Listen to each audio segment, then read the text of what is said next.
Piston fan. Their slogan was, "We come to work." That's what Detroit about. That's why they used it. It's a team thing. They won 2 championships, a team. There was no star. No mayor can come in here and be a star. It's a team thing. No governors can come here and think you can do it by yourself. It's a team thing. You got communities. They got ideas, too. The only thing wrong with Detroit, people had lost hope here. Residents, city workers, so much corruption. They lose hope. But I grew up here. I love this city. I think it can come back.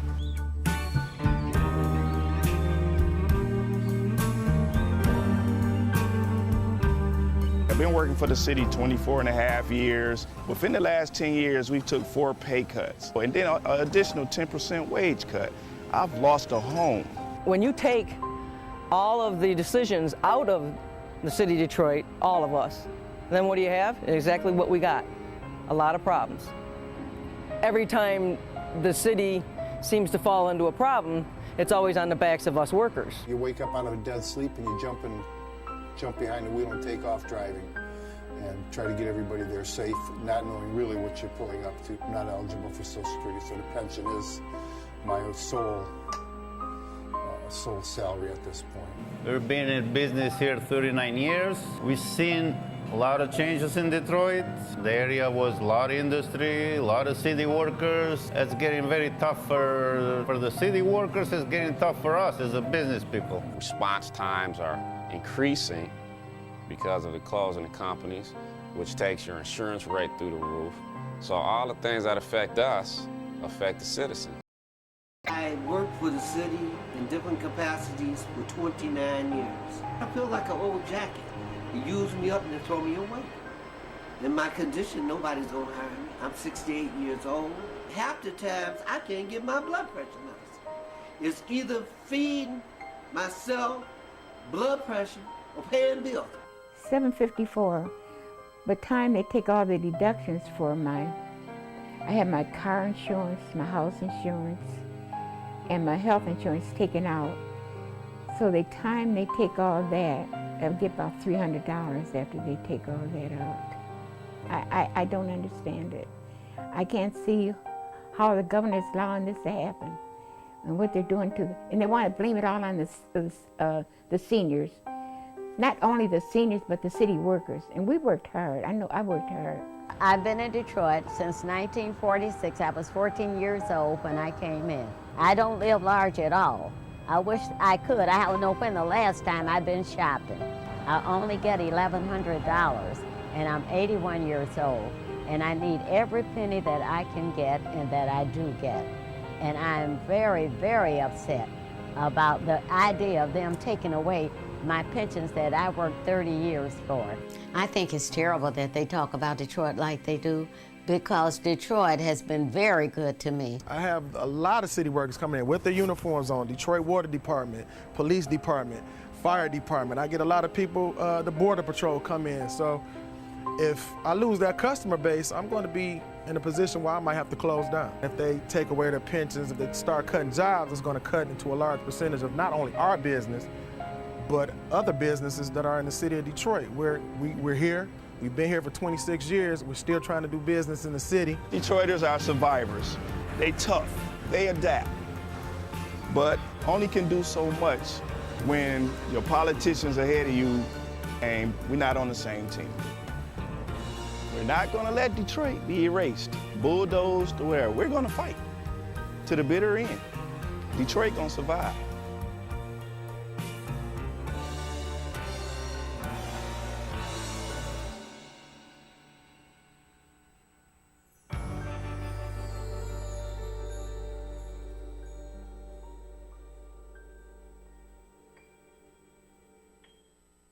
Two anti-government, self-described revolutionaries have shot up a pizza restaurant as well as a Walmart in Las Vegas. The internationally syndicated political series, The David Pakman Show, provides progressive talk, analysis, and interviews with the nation's youngest radio and television host, David Pakman. Find out more and catch up on all the latest episodes by visiting our website at freespeech.org.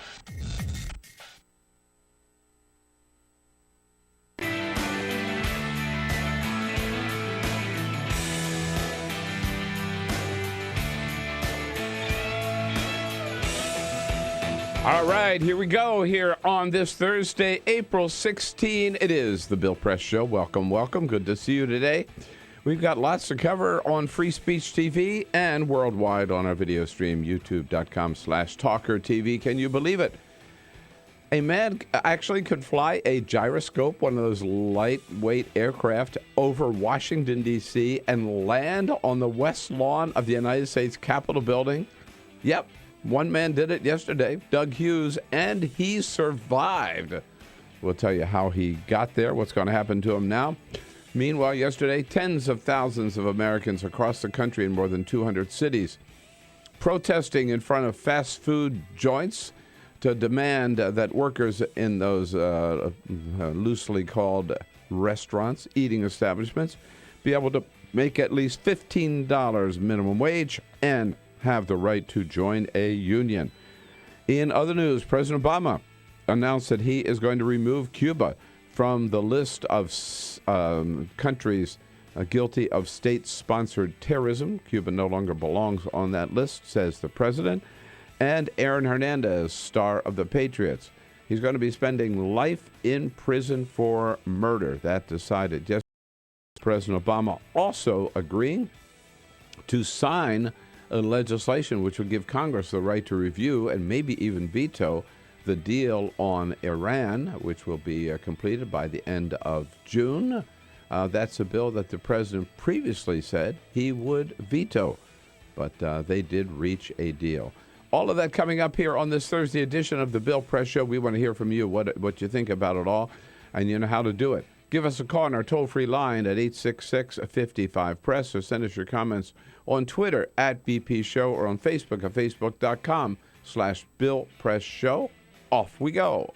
This is the Bill Press Show.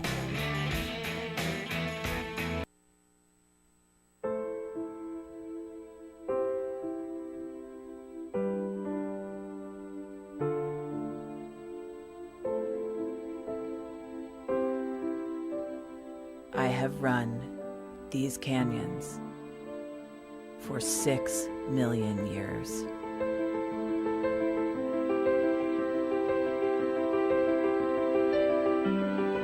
I have traveled from the Rocky Mountains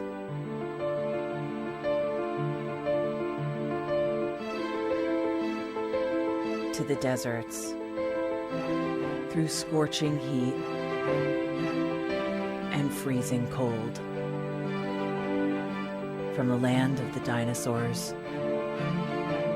to fields of food.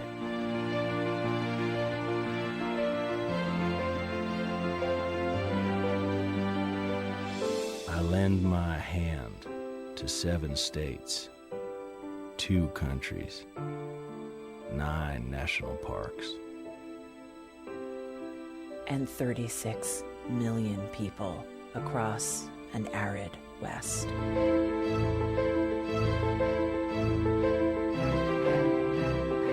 I am not the strongest or the largest, but I am the hardest working.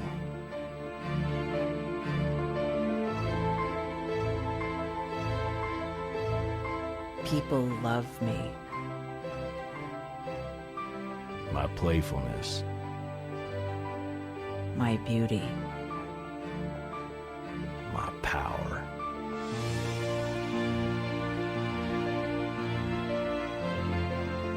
my life.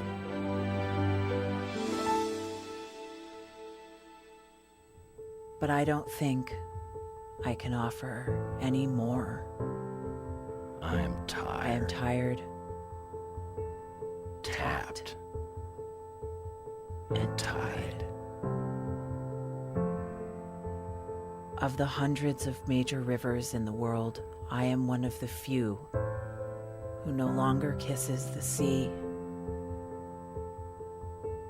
Battles to harness my soul have been won and lost. Use me wisely, and I will sustain you. Use me like you have, and I will break. My name is red. the Grand River Red, the American Nile, The Canyon Maker. I am the Colorado River. and I am the most endangered river in America.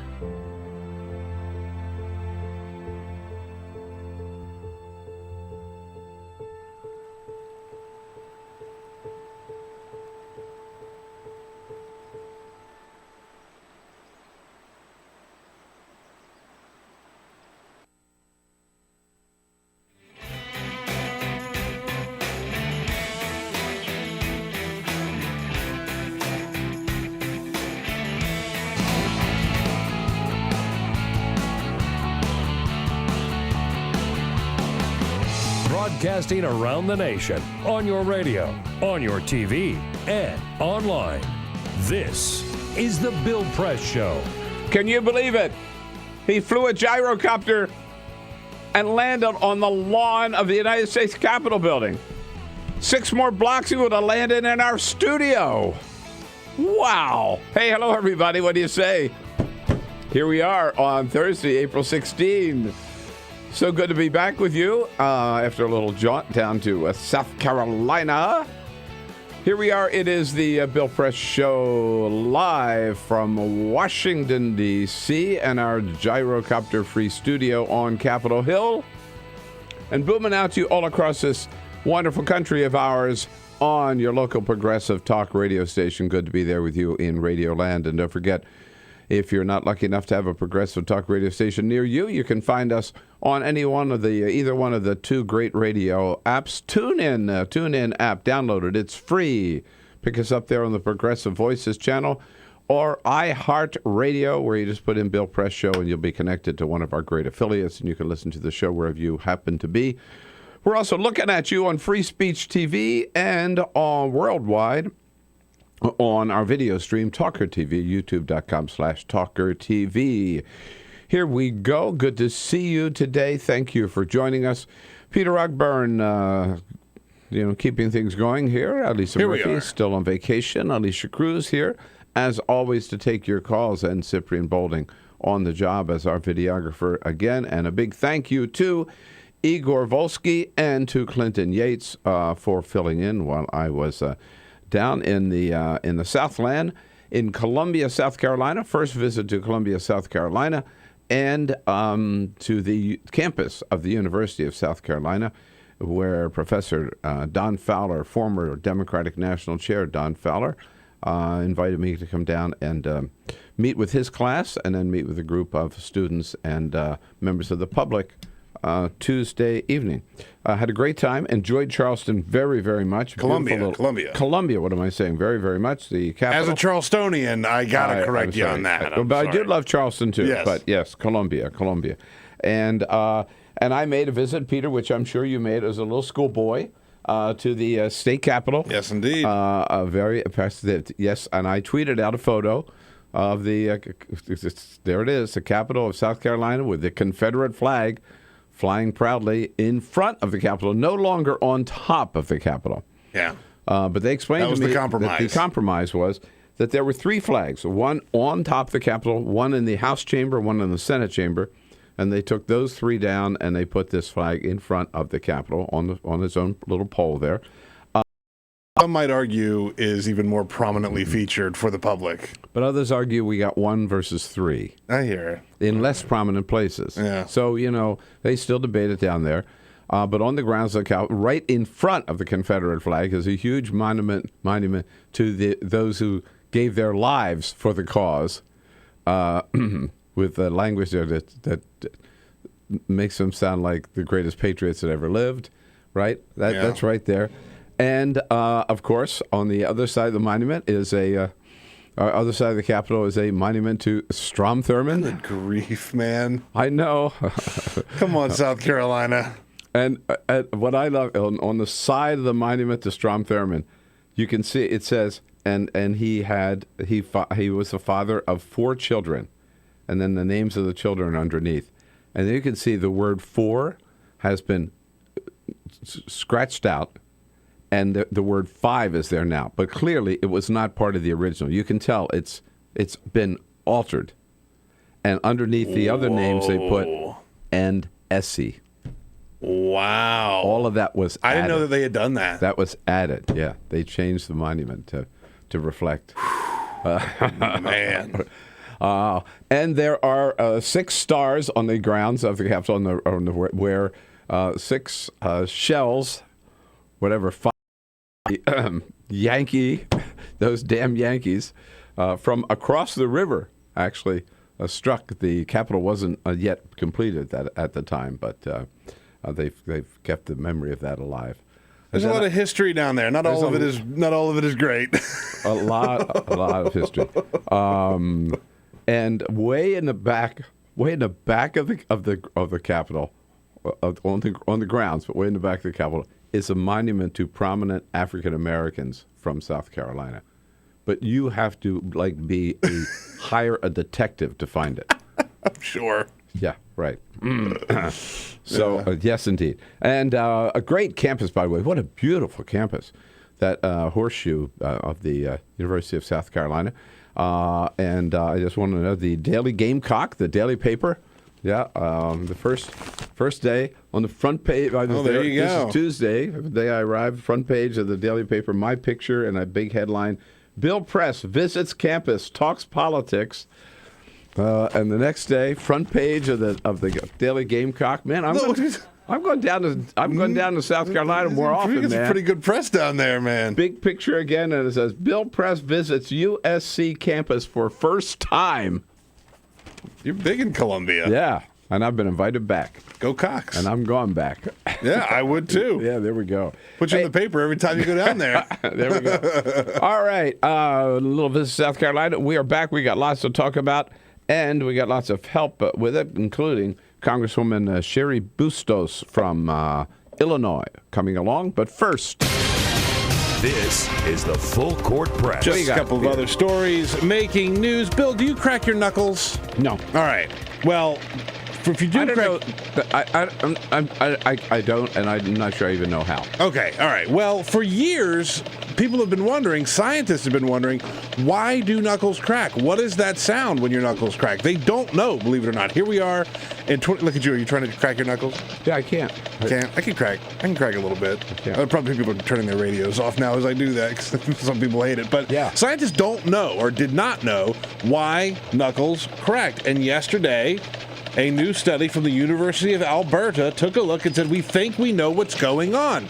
They took a man's hand and they hooked it up to a tube that would just and put it under an MRI machine and would pull it until it popped so that they could take a look at what's going on. And what was going on is it is a bubble forming within the joint fluid when the bones separate. So if you pull your finger or turn your finger in a certain way, the bones separate, and that noise you hear, that little snap, is a bubble forming within the joint fluid. So there you go, Bill. Now you know. Where was this university? University of Alberta. Oh, good. I'm glad U.S. tax dollars were not spent on this study. Yeah. There you go. The Texas State Aquarium made a big oopsie the other day. They put new medication into their 2 largest tanks to help the fish. The idea here was that they needed to fight a parasite that was resistant to other treatments. However, in the process, they killed nearly all of the fish in the tanks of their 2 biggest tanks. They said that they had tested the medication in a smaller area and there was no reaction to it at all. Oh, no. And so they put it into the big tanks at a bigger dose and it killed all of the fish. It is a very sad story out of Texas. So none of the fish are there at the aquarium. And, Bill, it's baseball season. It's officially underway. They also executed their 6th prisoner so far this year in Texas recently. So they're on a killing spree in Texas. Yeah, apparently. Not even the fish are safe. It's baseball season, Bill, and in Philadelphia, if you want to go see the Philadelphia Phillies play, they have unveiled a new item that you could buy if you go watch baseball at the Philadelphia Citizens Bank Park. It is a burger. It's called the Triple Triple. They call it that because it is 9 patties of beef. God. With 9 slices of cheese, topped with 1 slice of tomato and 1 piece of lettuce. Yeah. Just so because why not? Because you don't feel so you won't feel so guilty. Yeah, you feel a little bit better about yourself. You couldn't get that in your mouth. No, there's no way. I don't know how they expect people to eat. I mean, I guess with a knife and fork. And yeah. Okay. Hopefully you share that. Well, the big buzz in Washington, literally yesterday, was the buzz of a little helicopter, a gyrocopter, flying over the mall and up and landing on the west lawn of the Capitol. Now, I'm going to tell you about that. Maybe you've heard about it, seen the video. It's incredible. About 2 o'clock yesterday afternoon, I was back, but I was on the west side of town, not here near the Capitol at the time. So I'll tell you what happened. But here's the question I'm going to get to, and think about this. This guy's hometown newspaper, the Tampa Bay Times, knew what he was going to do, when he was going to do it, and where he was going to do it. Sent a reporter and a photographer to Washington to capture it live as it happened. Should they, and they knew months in advance, should they have notified the Secret Service? Should they have notified the Capitol Police ahead of time? They did not. 866-55-PRESS is the toll-free number. Think about that question. So here's the deal. So this guy's name is Doug Hughes. He's 61 years old. He works for the U.S. He's a mailman. And he loves to fly, first of all, as a kid. You go to the airports, watch planes, had all kinds of model planes. And he's got his own gyrocopter that he bought with his own money. And he flies around. He lives down on the Gulf Coast near Tampa. He's a mailman. He's proud of his service. And he even put the USPS Postal Service insignia on his gyrocopter. And he is also very upset about too much money in politics. And we got to get the money out. We got to clean up politics. So he decided he wanted to make a statement in a very dramatic and public way. And he said, okay, I'm going to write a letter, which he did, to all 535 members of Congress, and I'm going to deliver it in person with my gyrocopter. He went postal in a different way, right? And so he puts the gyrocopter, again, told the Tampa Bay Times as months in advance what he planned to do, exactly where and when. Gets the gyrocopter on the truck, drives it up to Gettysburg, Pennsylvania, about 80-some miles away from Washington. He's there, drives up over the weekend. Monday, Tuesday, he's rained out. The Tampa Bay Times had meanwhile sent their reporter and their photographer up here to record the whole thing live and report the whole thing live. And so on Wednesday, yesterday afternoon, about 1 o'clock, he called them from Gettysburg and said, I'm on my way. Or maybe it's a little early. I forget how long it took him to get here. I'm on my way. And then he took off. An hour before he landed, the Tampa Bay Times posted the story about what he was doing. And then they called the Secret Service and said, hey, there's a guy about to land, that's going to land soon on the U.S. Capitol. What are you going to do about it? Or do you have any comment? They didn't call them to say, alert, alert, alert, right? And the guy comes in. He gets all the way through the airspace around Washington. He's flying so low and he's so small, he's not detected by NORAD, right? You cannot, private aircraft cannot fly over Washington, D.C. Neither can commercial aircraft. If you can't fly over this area. If you're not familiar with what a gyrocopter is, by the way, it's not that big at all. If you're thinking that it's like I've seen about the size of a bike. Yeah, I've seen them. Yeah, they look like a guy sitting up there on a lawn chair. Yeah, with a propeller. Well, that's it. So you could fly fairly low to the ground, and it's not like it's this big thing. Right. So here's what it sounded like. And now this is a teacher who had a school group. There are always school groups in front of the Capitol, right? This teacher, she's got her school group down in the reflecting pool right in front of right across the street there for the circle from the west lawn of the Capitol. And she sees it coming. Here's what it sounds like. you can hear her comments here. This is not good, people. This is not good, people.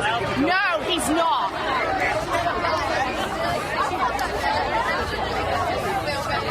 Oh, Jesus Christ.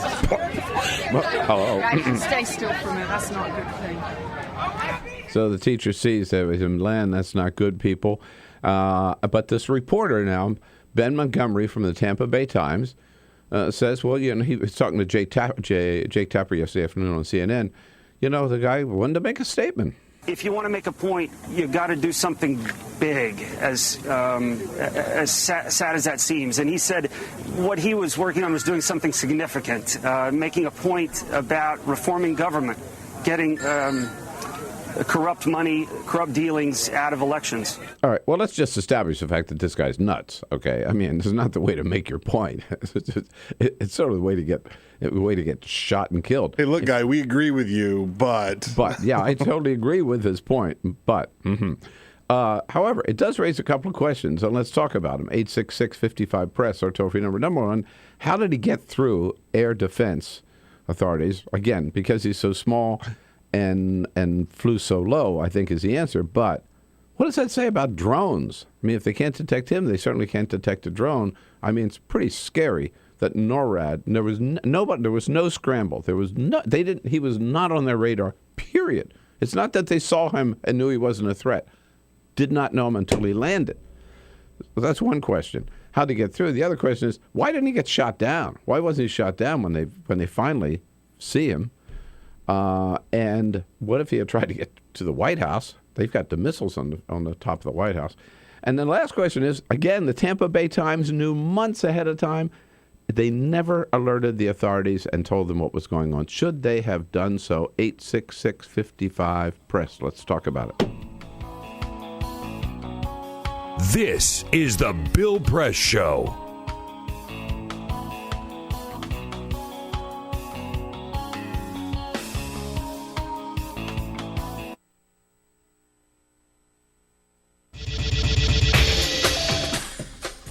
Tune into Free Speech TV for Democracy Now!, a national, independent, award-winning news program bringing you people and perspectives rarely seen on corporate media. Grunt work. Love it, hate it, useful, not useful. Necessary. Our social entrepreneurs are people who have been on the front lines of social change. I've learned so much from talking with them. This is Cafe Impact, and I'm Jonathan Lewis. I will say that I think is a challenge for anyone, especially the new workforce as they come in, is the ability to accept grunt work with grace. The most boring, awful details are the most important elements of doing this work. From the way you save names in your Rolodex to the way you bank and you deposit checks. The truth is, this work isn't glamorous, it's rewarding. You don't go into this for the glamour, you go into it for the impact. And so it takes that determination to do the scut work to actually get anywhere. It can be really challenging in a first job for someone who's coming out of finishing school to have the enthusiasm that they do to make the type of social impact that they've dreamed of. And now they're here in this first job and all of a sudden they're shouldered with all this grunt work. And they don't understand and they don't get it and they're resentful. Talk more about the power of answering phones. Sure, I did that myself, took out the trash, cleaned offices when I had to, and it's all good. There's power in being a good team player and in being somebody who sometimes has to support other people's leadership before you get to have your own moment in the sun. Is it hard to wait? It is absolutely hard to wait, especially if you're an alpha female like I am. I think grunt work can help a new employee build trust internally and teach them the nuances of how an organization is run so that they can have a real good sense of what HR is doing, what finance is doing, what all the other departments are, and that actually makes them a better employee in the long run. So in my role on a daily basis, I literally can be looking at a new venture in software. We could be looking at a microfinance deal. I could be making coffee, taking out the trash, and riding a tractor on any given day.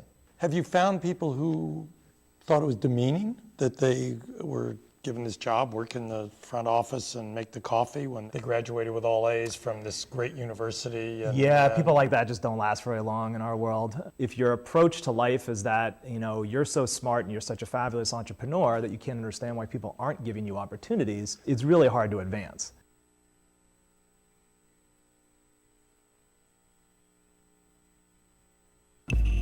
Tune in to Gay USA with hosts Ann Northrup and Andy Hum for in-depth coverage of lesbian, gay, bisexual, and transgender news. Watch Gay USA every week, only on Free Speech TV.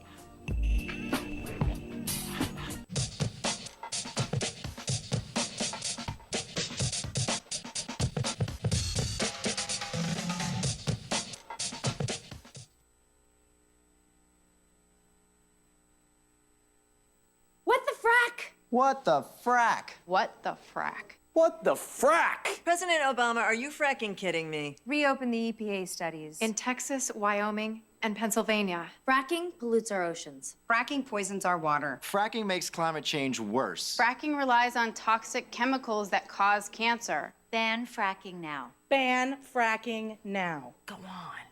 Ban it. Ban fracking now. Please.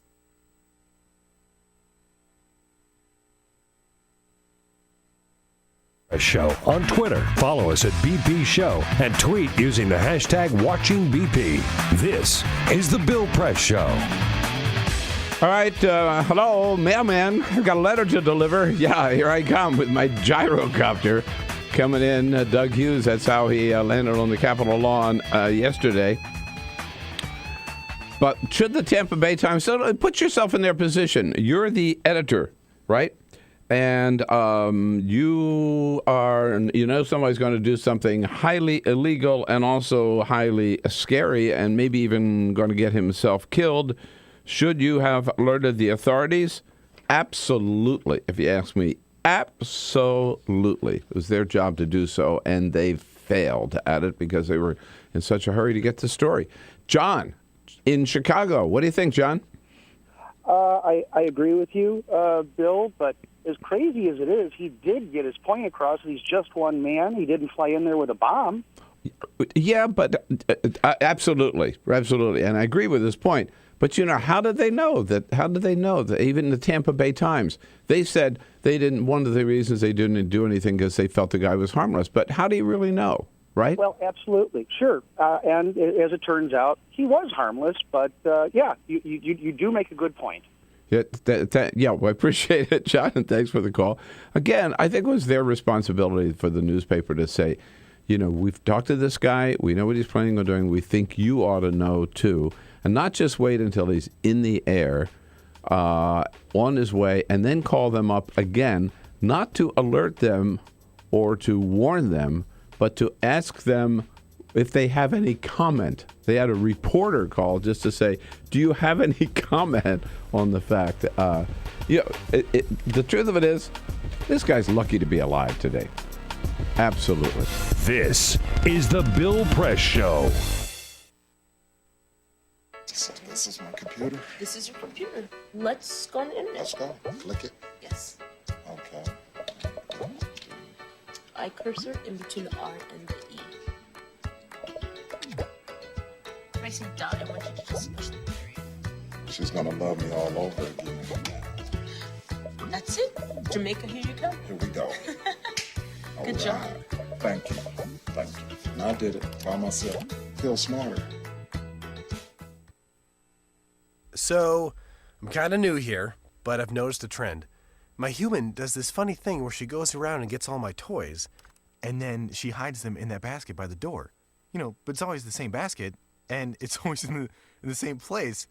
And then she acts so surprised when I find them, but, she's putting them in the same basket. Again. It's like, hello, that's where you put it last time. You were the worst at hide and go seek.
So, same time next week? Well, of course. Put away a few bucks, feel like $1 million. For free tips to help you save, go to Feed the Pig.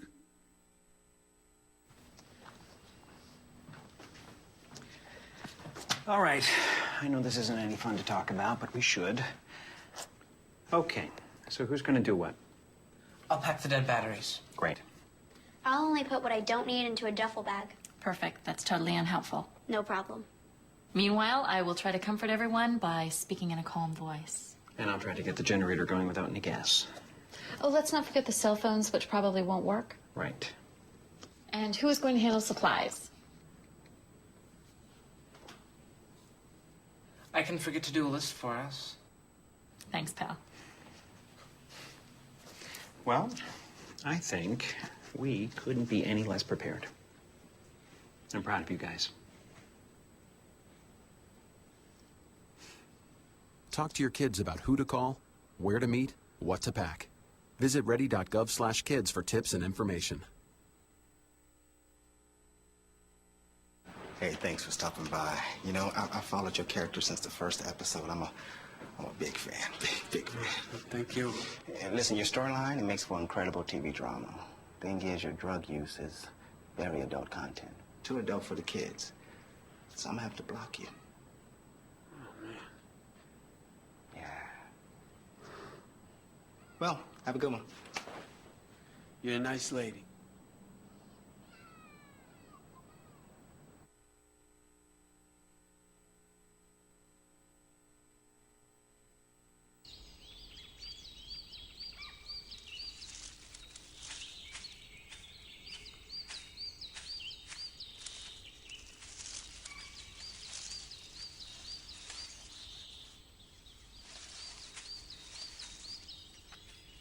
At Earth Justice, we defend the environment in the courtroom.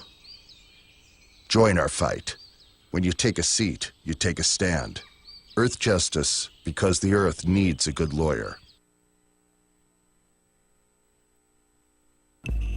Tune in to Gay USA with hosts Ann Northrup and Andy Hum for in-depth coverage of lesbian, gay, bisexual, and transgender news. Watch Gay USA every week, only on Free Speech TV.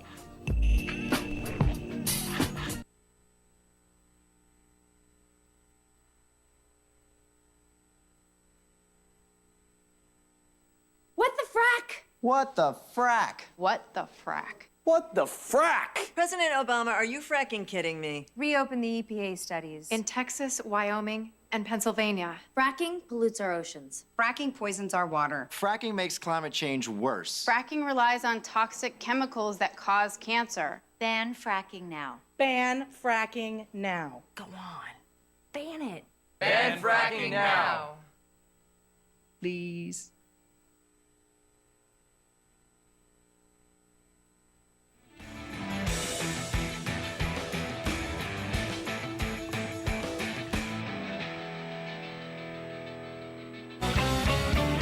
"34 minutes after the hour. Here we are on this Thursday, April 16.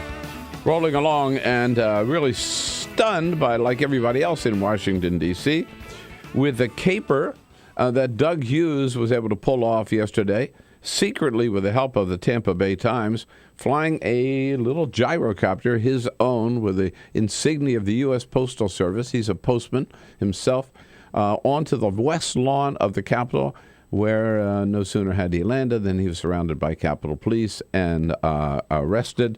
But he is lucky he got in there without getting shot down. The question we've been discussing is whether or not the Tampa Bay Times, who knew of his plans for months in advance, might have or should have alerted authorities. They did not, and they said it was not their job to do so. Damien is up in Brooklyn, New York. Hello, Damien.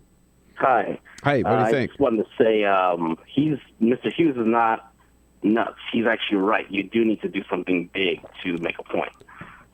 Well, he's right about money in politics, for sure. And you do need, maybe, I would agree, you have to do something big to make a point. But,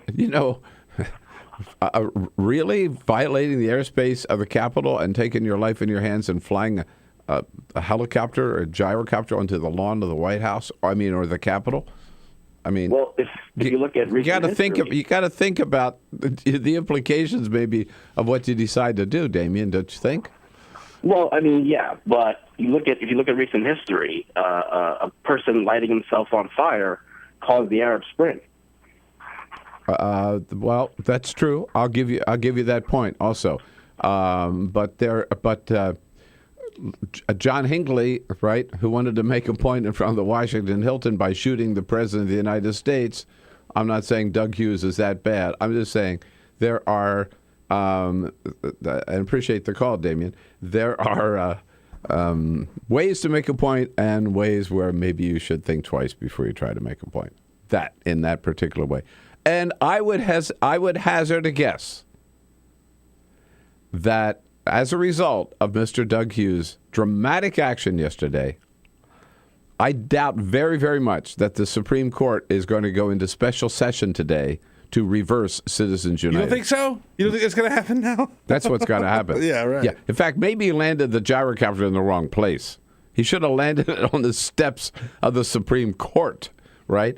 I doubt today that the Congress is going to go into special session and pass legislation reversing Citizens United or putting outlawing all campaign contributions by corporations or by wealthy individuals.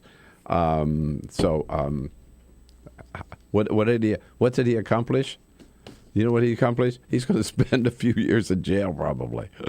Yeah, won't be delivering the mail for a long time. Anyhow, we'll be covering more about Mr. Hughes and his caper a little bit later. But also, while I was gone, I'm there is a conspiracy going on. I'm convinced. I went on vacation in San Diego, and Ted Cruz announced for president. I went to South Carolina, and Marco Rubio announced for president. They all, I think, are watching to see when I'm out of town to make this big announcement. And for Marco Rubio, it was Monday. And Peter, we got a little flavor of that. Tonight, grounded by the lessons of our history, but inspired by the promise of our future, I announce my candidacy for President of the United States. Yahoo! There he is. Off and running. But here's what I find. I love your take, too, on Marco Rubio. But here's what I find interesting about Marco Rubio. So far, Ted Cruz, Rand Paul, Marco Rubio. The first point to make is that for the last 7 years, all we have heard from Republicans about Barack Obama, or maybe one of the main criticisms, not all we've heard, is that what a big mistake we made in electing a first-term senator as president of the United States, because he just wasn't ready for the job. So we cannot never make that mistake again. And what do you know? The first three candidates for president on the Republican side, boom, boom, boom, Ted Cruz, Rand Paul, Marco Rubio, are all first-term United States senators. Oops. Oops. Oh, but it's different for us, they say. So I just find that very, very amusing. But of the three, I think Marco Rubio has the least to offer, which may be ironic because, 3 years ago, after Republicans got their ass kicked in 2012, they said, oh, Marco Rubio, he is the future of the Republican Party. He is the one who's going to lead this Republican Party out of the wilderness because he's young, he's a fresh face with new ideas, and he's a Latino to boot, and he's going to take this Republican Party all the way to the White House. And yet, what has Marco Rubio really done? And today, his star is really fallen, I believe. I mean, what is Marco Rubio known for, right, as a United States Senator? He's known for that disastrous response to President Obama's State of the Union address in 2013, where he suddenly, he was so nervous, and he wipes his mouth with his hand, and he's licking his lips, and finally he looks at the camera and he looks down at a water bottle, and he lunges down and grabs this water bottle, interrupts his response, and takes a big chug of Poland Springs or something. That's what he's known for. Otherwise, in terms of, he's young, but he's got old. He's preaching. He says in his announcement, he said he was the one who could lead America into the new American century. I don't know whether he checked, but by the way, we're already like We're already into the new American century, right? This is 2015. It's going to be 2016 next year. So it's not like this is the year 2000, number one. But number two, what ideas is he putting out there, okay? On Cuba, I checked this yesterday, 90% of young Cuban Americans believe that we should normalize relations with Cuba and end the embargo. Marco Rubio is just the opposite. So he's a young Cuban American who's still spouting the rhetoric of the 50s, that we ought to basically declare war against Cuba or never normalize relations and not do business with Cuba. I mean, he sounds like those old farts like Jorge Mascanosa that I used to debate on Crossfire. It's the first night I did Crossfire was with this guy, Cuban-American leader in Miami, Jorge Mascanosa. Marco Rubio sounds just like him. How about immigration reform?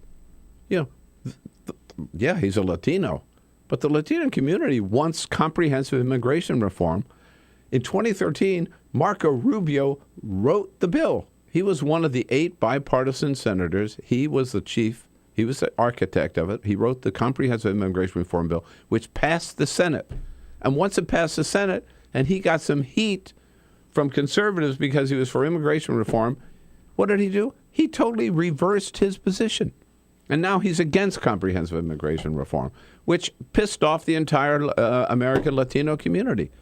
So with Republicans doing so poorly with that emerging political power in this country, and by the way, just for doing the right thing, Marco Rubio, he's not the Republican who's going to win Latino votes. He's the Republican who's going to lose them even more Latino votes because of the old idea that we have to leave 11 million or 15 million people in the shadows and leave them there. How about same-sex marriage? Marco Rubio, young people today, 75, 85% of young people today basically don't care or certainly support marriage equality, support same-sex marriage. Marco Rubio's on the other side of that. So I got to tell you, I think this Marco Rubio bubble is going to pop pretty quickly. And one thing about it, he is going to have to give up, because of when he was elected, he cannot run for president and senator at the same time. So he's going to have to give up his Senate seat if he stays in this run for president. I'm not sure he'll ask for my advice. My advice would be keep your day job, Senator. Otherwise, you're going to be selling cars in Miami, used cars. George Zornick from The Nation magazine joins us next to take a look at the news of the day. The Bill Press Show on Thursday, April 16th. This is the Bill Press Show.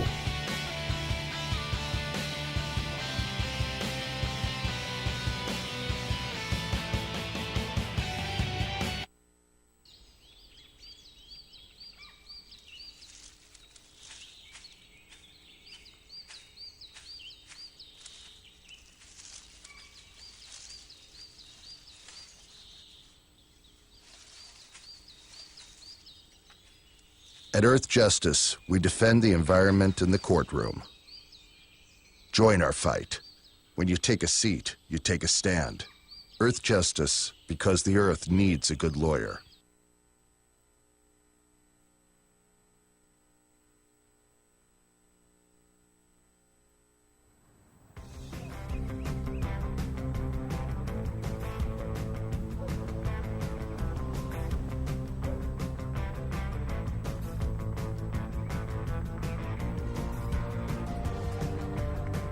Sometimes when I'm walking down the street, I'm not necessarily looking out and seeing all these water-wasting lawns and people that aren't as connected to their neighbors and their lives as they could be.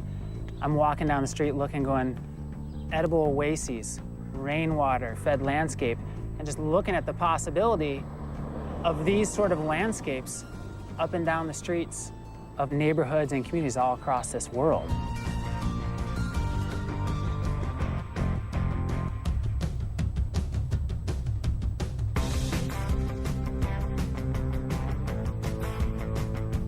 Small actions do ripple, and they add up, and they have a cumulative impact.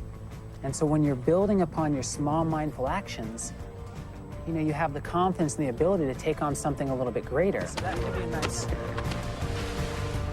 This, in the context of where we're at as a planet with climate change and these really big issues and people that are more disconnected and less skilled than ever, it becomes even more amazing and powerful how much of a solution this is to design these ecological gardens, come together with shared vision and shared voice.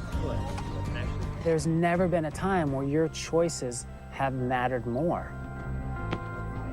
Doing something as simple as us transforming a landscape creates a model that anybody can look at far and wide, and you're sharing food and connecting and building skills together in your own neighborhood. It's a richer way to live in normal times, but in the new normal of climate change and erratic weather and economic upheaval, it becomes essential. Whether it's me, you, Gandhi, Che, MLK, Willy Wonka, whoever, past, present, or future, the power of our daily actions is all that we have. And like our community said, give me a place to stand and a lever long enough and I'll move the world. And that's what those simple actions do. They move the world every day.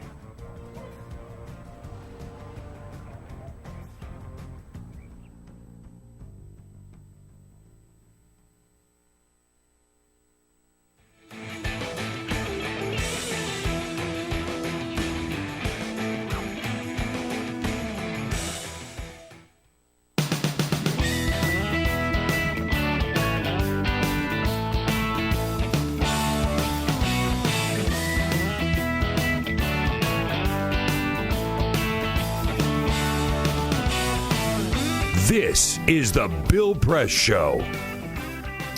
Here we go now at 12 minutes before the top of the hour. And I don't know about that George Zornick. I mean, is Thursday his day to sleep in? Maybe so. I guess we should always check that they're awake before we announce. It's a good idea. That we're going to talk to them next. But George is usually right on the ball. But he's not answering this morning. But that's still no reason to hold it against The Nation magazine. You should still subscribe to The Nation, as I have for a long time. TheNation.com. I call it our progressive Bible in this country. Just a kind of a footnote on Marco Rubio before we move on. Marco Rubio, again, these old ideas of his, I think, are going to trip him up. He is also involved in, I didn't realize this too when I was looking into some more about him when I got back from South Carolina yesterday.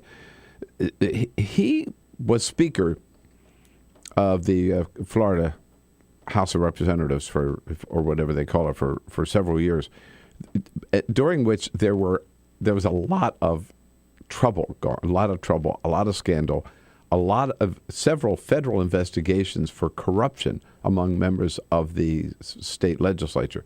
Rubio was never charged, but he was involved in a couple of deals, one of which is still under investigation. So there's also this little bit of hint of a scandal hanging over Marco Rubio, where he and another guy who is pretty clearly in very serious legal trouble bought a house together in 2005, and just a couple of months ago they put the house up on the market. They've held on to it all this time. There's all kinds of funny money and questions about where they got the money to buy this house, and so you got that little bit of hint of a scandal around Marco Rubio as well.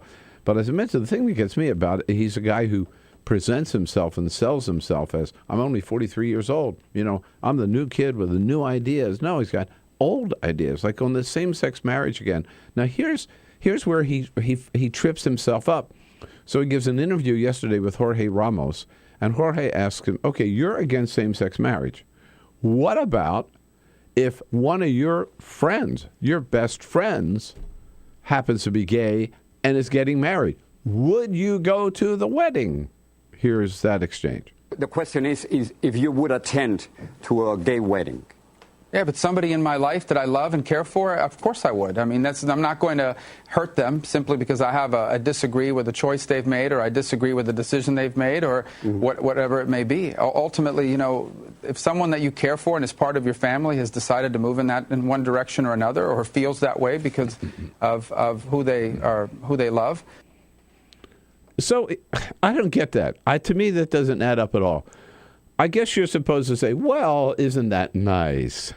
That even though he believes that something is really wrong, if a member of his family, I guess maybe even his son or his daughter, right, or a niece or a nephew or a friend happens to be gay and is getting married, then he would put his personal beliefs aside and go to the wedding. I guess he believes you're supposed to admire that. I don't admire that. I think that's hypocritical.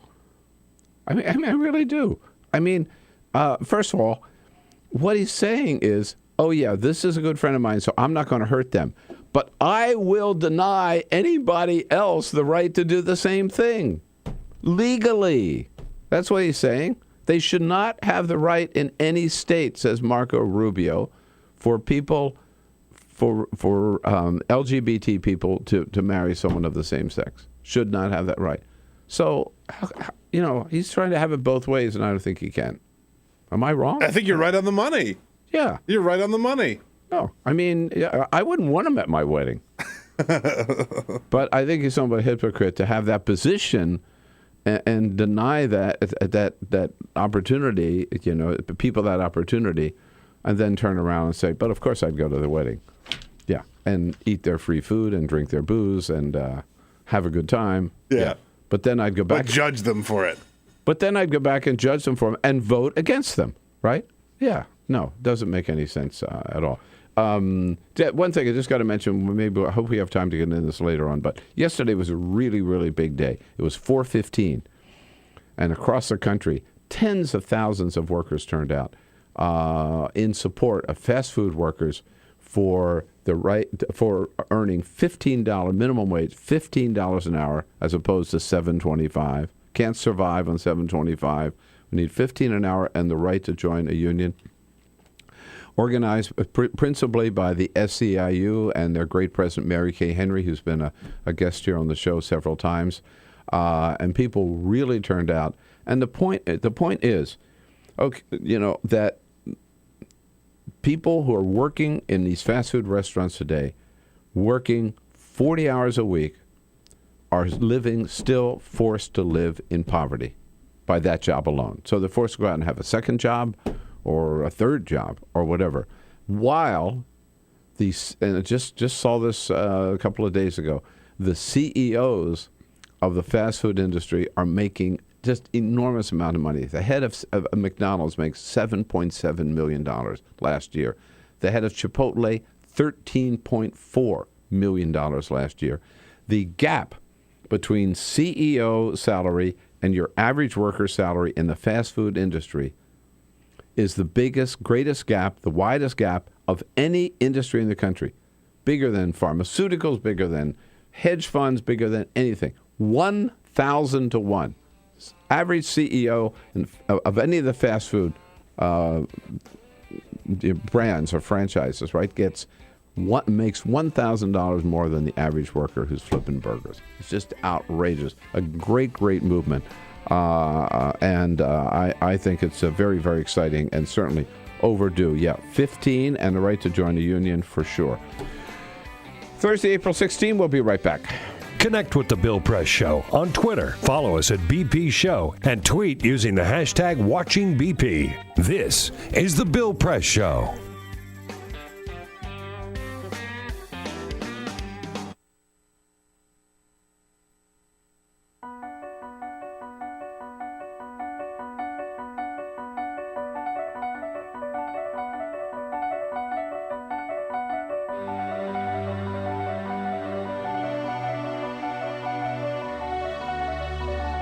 The most important issue on this planet right now is to protect and conserve biodiversity in the world's oceans. And I don't think people realize just how intimate our connection is with the oceans themselves. Not only do they provide the very foundation of life and control our weather, but life just simply could not exist without a healthy ocean. The real problem, though, is apathy. It's all out of sight. It's all out of mind, and people don't even think about it. But it doesn't matter whether you live in Peoria or on the coast. The fact is, whatever happens in the ocean affects all life forms on the planet Earth. If the oceans die, then civilization collapses. We all die. We cannot live on this planet without the oceans. This is, in fact, not the planet Earth. It's the planet ocean, but because we're a land-dwelling species, we refer to it as Earth. But it is the planet ocean, and the oceans are the heart and the foundation of all life on the planet.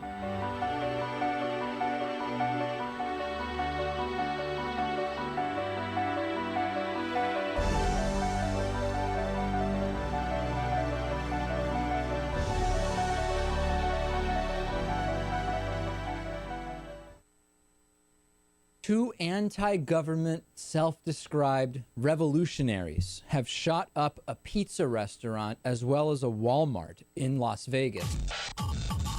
The internationally syndicated political series, The David Pakman Show, provides progressive talk, analysis, and interviews with the nation's youngest radio and television host, David Pakman. Find out more and catch up on all the latest episodes by visiting our website at freespeech.org.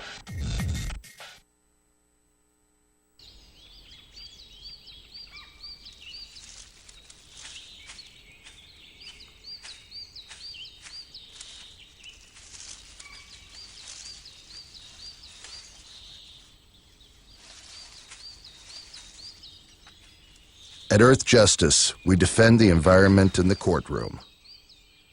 Join our fight. When you take a seat, you take a stand. Earth Justice, because the Earth needs a good lawyer.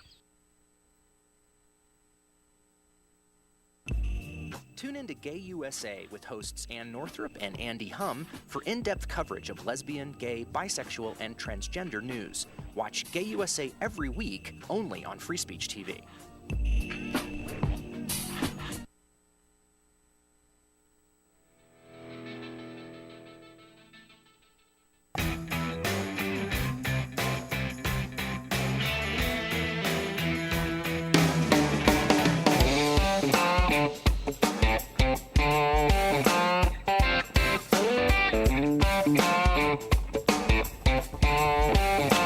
All right, in the next hour, at the top of the next hour, Travis Waldron from Think Progress Sports will be here, and then we'll be joined by the Congresswoman from Illinois' 17th District, Cheri Bustos, here in the studio with us. Tim Mack from Daily Beast joining us at the top of our third hour together today. We're just getting rolling here on this Thursday, April 16. Good to have you with us, and stay tuned. This is the Bill Press Show.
So, same time next week?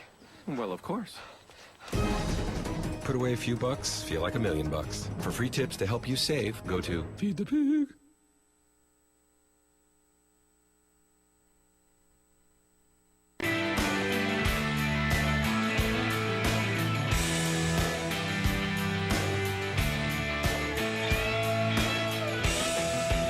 All right, here we go here on this Thursday, April 16. It is the Bill Press Show. Welcome, welcome. Good to see you today. We've got lots to cover on Free Speech TV and worldwide on our video stream, youtube.com/TawkrTV. Can you believe it? A man actually could fly a gyroscope, one of those lightweight aircraft, over Washington, D.C. and land on the west lawn of the United States Capitol building. Yep, one man did it yesterday, Doug Hughes, and he survived. We'll tell you how he got there, what's going to happen to him now. Meanwhile, yesterday, tens of thousands of Americans across the country in more than 200 cities protesting in front of fast food joints to demand that workers in those loosely called restaurants, eating establishments, be able to make at least $15 minimum wage and have the right to join a union. In other news, President Obama announced that he is going to remove Cuba from the list of countries guilty of state-sponsored terrorism. Cuba no longer belongs on that list, says the president. And Aaron Hernandez, star of the Patriots. He's going to be spending life in prison for murder. That decided yesterday. President Obama also agreeing to sign a legislation which would give Congress the right to review and maybe even veto the deal on Iran, which will be completed by the end of June. That's a bill that the president previously said he would veto, but they did reach a deal. All of that coming up here on this Thursday edition of the Bill Press Show. We want to hear from you what you think about it all, and you know how to do it. Give us a call on our toll-free line at 866-55-PRESS, or send us your comments on Twitter at BP Show, or on Facebook at facebook.com/Bill Press Show. Off we go. This is the Bill Press Show.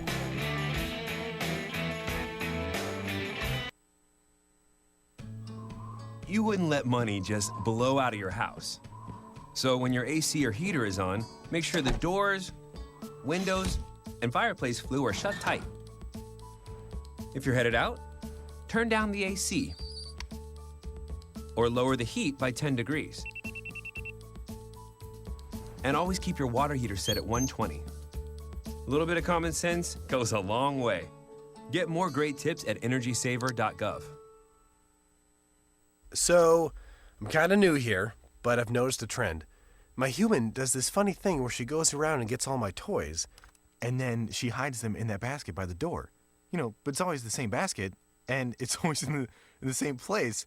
And then she acts so surprised when I find them, but, you know, she's putting them in the same basket. Again. It's like, hello? That's where you put it last time. You were the worst at hide and go seek.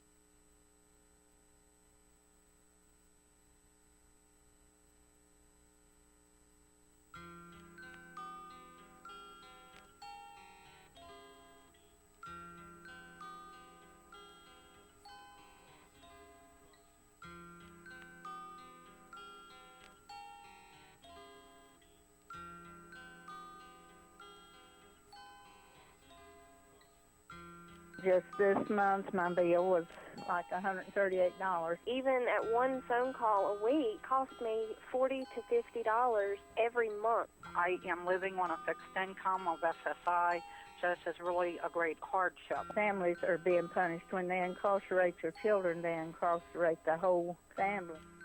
In 2011, the Media Action Grassroots Network, Working Narratives, and Prison Legal News founded the Campaign for Prison Phone Justice, an effort to call on the FCC to address the cost of interstate phone calls. The campaign mobilized prisoners to send hundreds of letters. Advocates and families filled out postcards, met with elected officials, and signed petitions. Partnerships were formed across the political spectrum and with groups in the criminal justice, civil rights, and public interest community. The film distribution company Participant Media and director Ava DuVernay joined the fight through a social action campaign tied to the release of the feature film Middle of Nowhere. In an effort to push the FCC to act, the campaign hosted a historic rally outside of the Federal Communications Commission where for the first time, families of prisoners, elected officials, civil rights and faith leaders came together to call for an end to predatory phone rates. We're all held captive when predatory phone companies gouge our families. My son has been incarcerated now for over 10 years, and my husband estimates that in the time we spent over $25,000 on prison phone calls. My hero's not yours, you probably arrested them. Your schools probably neglected them. They spawn thoughts, you probably infected them. Feed us what you feed us, you can lay us next to them. FBI call it major crimes. Babies making babies cry.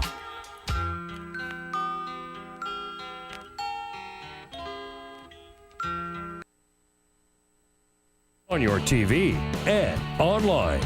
This is the Bill Press Show.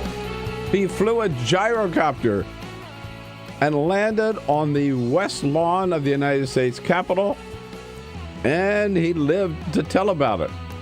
Yeah. Here he comes. Here he comes. Well, yeah, he'll tell about it from his prison cell. Yeah, right. You know, I think he was actually headed here, and he ran out of gas 6 blocks from our studio. Look, we have a system. Like, if anybody tries to fly their gyrocopter into the studio, we just shoot them down. Yeah, all right. See there? That's what they should have done at the Well, no, I'm glad they didn't, but he's lucky that's not what they did at the Capitol. I should say that. What do you say? Hello, everybody. Thursday, April 16. Yes, I'm back from a little jaunt down to Columbia, South Carolina. First time there in the capital of South Carolina. It's good to be back with you, and I want to thank, of course, Igor Volsky and Clinton Yates for filling in while I was gone, and thank the team here for keeping the good ship afloat. At least I hope they did.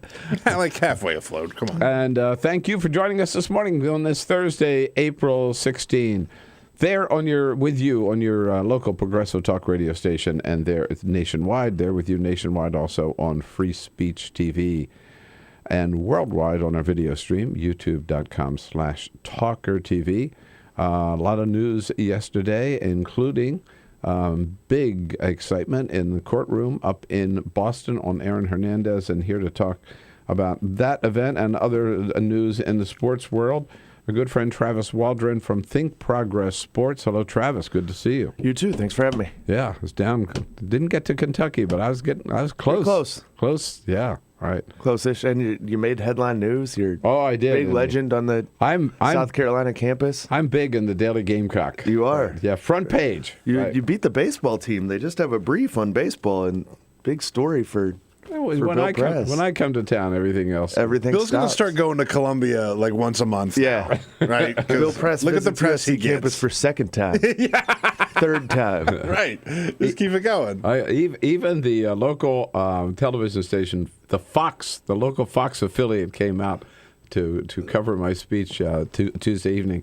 I almost wanted to say, do you know who I am? Yeah, Rupert's not going to be happy about that one. Rupert they're going to be getting a call from the big guy. In fact, I don't even know whether it made air. I mean, because Rupert might have cut in there. Found out about it quick, right. Good to see you, Travis, and join our team here. Lisa Murphy again's got the week off. Peter Ogburn. Hello, Bill. That never gets any time off. Here I am. Right. With Alicia Cruz. He doesn't work that hard anyway. That's right. He doesn't. Alicia Cruz on the phones, and Cyprian Bolding on the video cam. We got the lights and the cameras on and keeping us looking good. I did say earlier in the hour, it was a little shocking for a northerner like me to see that Confederate flag still flying proudly in front of the state capitol in South Carolina. It's weird. Yeah. And they don't. We don't do that in Kentucky. They don't call it the Civil War down there. No, they don't. No, they don't. No. Anything but the Civil War. Anything but that. Yeah. War between the states. The war of Northern Aggression. War of Northern Aggression is my favorite. I'd never heard that until I went to South Carolina. Yeah. No, that's all they call other it. places. Right. Yeah. Not just South Carolina. They have a long memory down there, right? Yeah. And they, in fact, well, you know that the Confederate flag on the Capitol, the NCAA won't play tournament postseason games in the state of South Carolina. Still today, except even for though they moved it? There's exceptions that they made for like the women's basketball tournament this year to reward the program because it's been growing so much. But for the most part, they avoid going there because of the Confederate flag. Well, glad somebody stands for something. Anyhow, right? Yes, indeed. I got lots to talk about here with Travis a little bit later. Congresswoman Cheri Bustos from Illinois will be joining us for her first visit to the studio. And next hour, Tim Mack from Daily Beast and Elliot Burgess Everett, what am I saying? Burgess Everett from Politico. But first, feeding the big stories of the day. Yes, indeed. Just a couple of other stories making news. Bill, is your cat trying to talk to you? Oh, my God. Don't get into my cat. I know. JJ, your cat. I know. But there's a new study that takes I had some dealings this morning. Oh, no. Oh, yeah, really? Right, yeah. Well, here's the thing. There's a new study taking a look at cats and whether or not they're trying to communicate with us. The way that they meow, the way that they blink, and the way that they move their whiskers could be trying to communicate with you and tell you things. Oh, no doubt. Well, this study is taking a look at what means what, right? Who funded this? It's a good question. But they're trying to think, they think that, if they do kind of wag their tail a certain way, that could mean that they're hungry or that they want their litter box changed, or pet me, that they're opening themselves up to allow you to pet them. But this is the stupidest thing I ever heard of. It's obvious, right? Yeah. I mean, come on. I'm just here to report, Bill. Oh, no. All right. I report, you decide. All right. Okay, let me say, I have not done any study, right? I've gotten no money for this at all, but I want to tell you, when JJ jumps up on the kitchen counter and goes to the sink, he wants a drink. Well, here's another thing. When JJ goes in front of the refrigerator and meows, he wants a snack. So he knows where we keep the snacks. Right, but those are pretty obvious. These are what they're looking at. Not that I'm an expert on cats. I'm not trying to make an excuse for them. They're saying that the actual, like if you're looking at a cat, the way that they twitch their nose or their whiskers or things like that is a way, instead of showing you what they want, to tell you what Send them to my house. Yeah, you got it all figured out, right? We go to Austin, Texas, where the legendary barbecue restaurant Franklin's Barbecue opened up a little late yesterday morning because, they are legendary because a line of people starts lining up early in the morning. They opened at 11 a.m., but yesterday opened at 11:10 a.m. because Hillary not Hillary, a drunk driver plowed into the restaurant and knocked out a portion of the wall inside the restaurant. It punched a hole directly into the dining room. They cleaned up the mess. They put up a metal wall to kind of cover up that hole. They were only 10 minutes late. I was going to say only 10 minutes late. And they were only 10 minutes late. Impressive. When the owner, Aaron Franklin, showed up, he said that he took a picture of all the bricks on the dining room floor. He cleaned up all the bricks. He also cleaned up a license plate that was left behind and a can of beer that was left behind. So they haven't caught the guy who did it, but I think that they're probably not far off.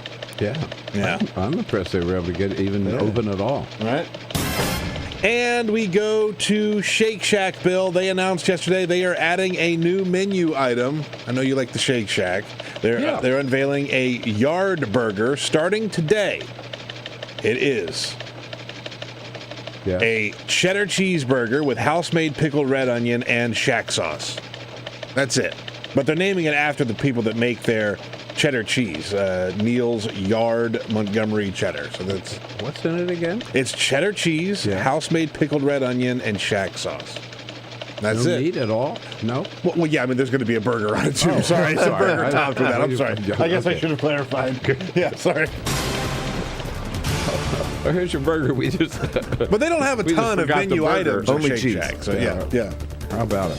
So yesterday in a courtroom up in Boston, no doubt about it, the judge asking the head of the jury, what is your conclusion, ladies and gentlemen? Is the defendant not guilty of murder in the first degree, or guilty of murder in the second degree?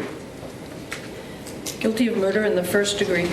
Guilty of murder in the first degree, and then the judge says, okay, here's what that means for you, dude. In consideration of the crime for which you now stand committed, you are sentenced by order of the court as follows. You are committed to the MCI Cedar Junction for the term of your natural life with parole. Life without parole. Unexpected or expected, Travis? I think I wouldn't say unexpected. I didn't follow this 100% closely, but there was talk at different times that first degree might not happen, but it seems they said they thought they had enough evidence to do it, and Aaron Hernandez is going away for a long time.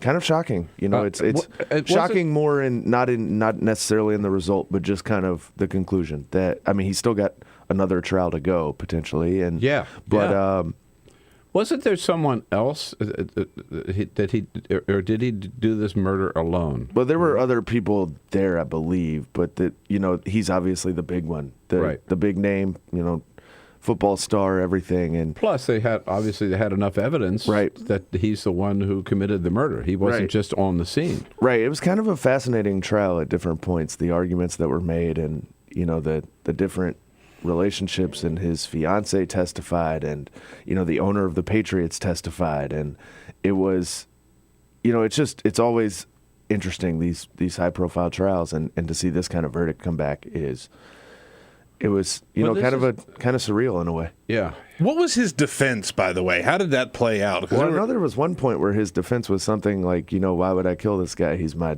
supplier. Yeah.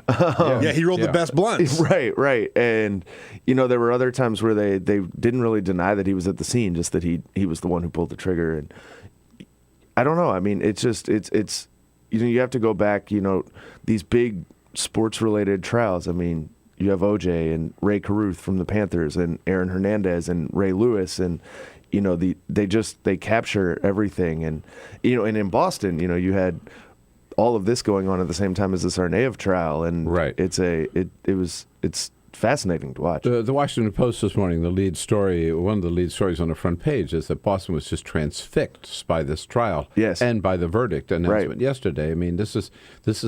I mean, he's a star of. I mean, he was an up and coming, big time player. He just signed a $40 million contract, and he had everything going for him, didn't he? Right. What happened?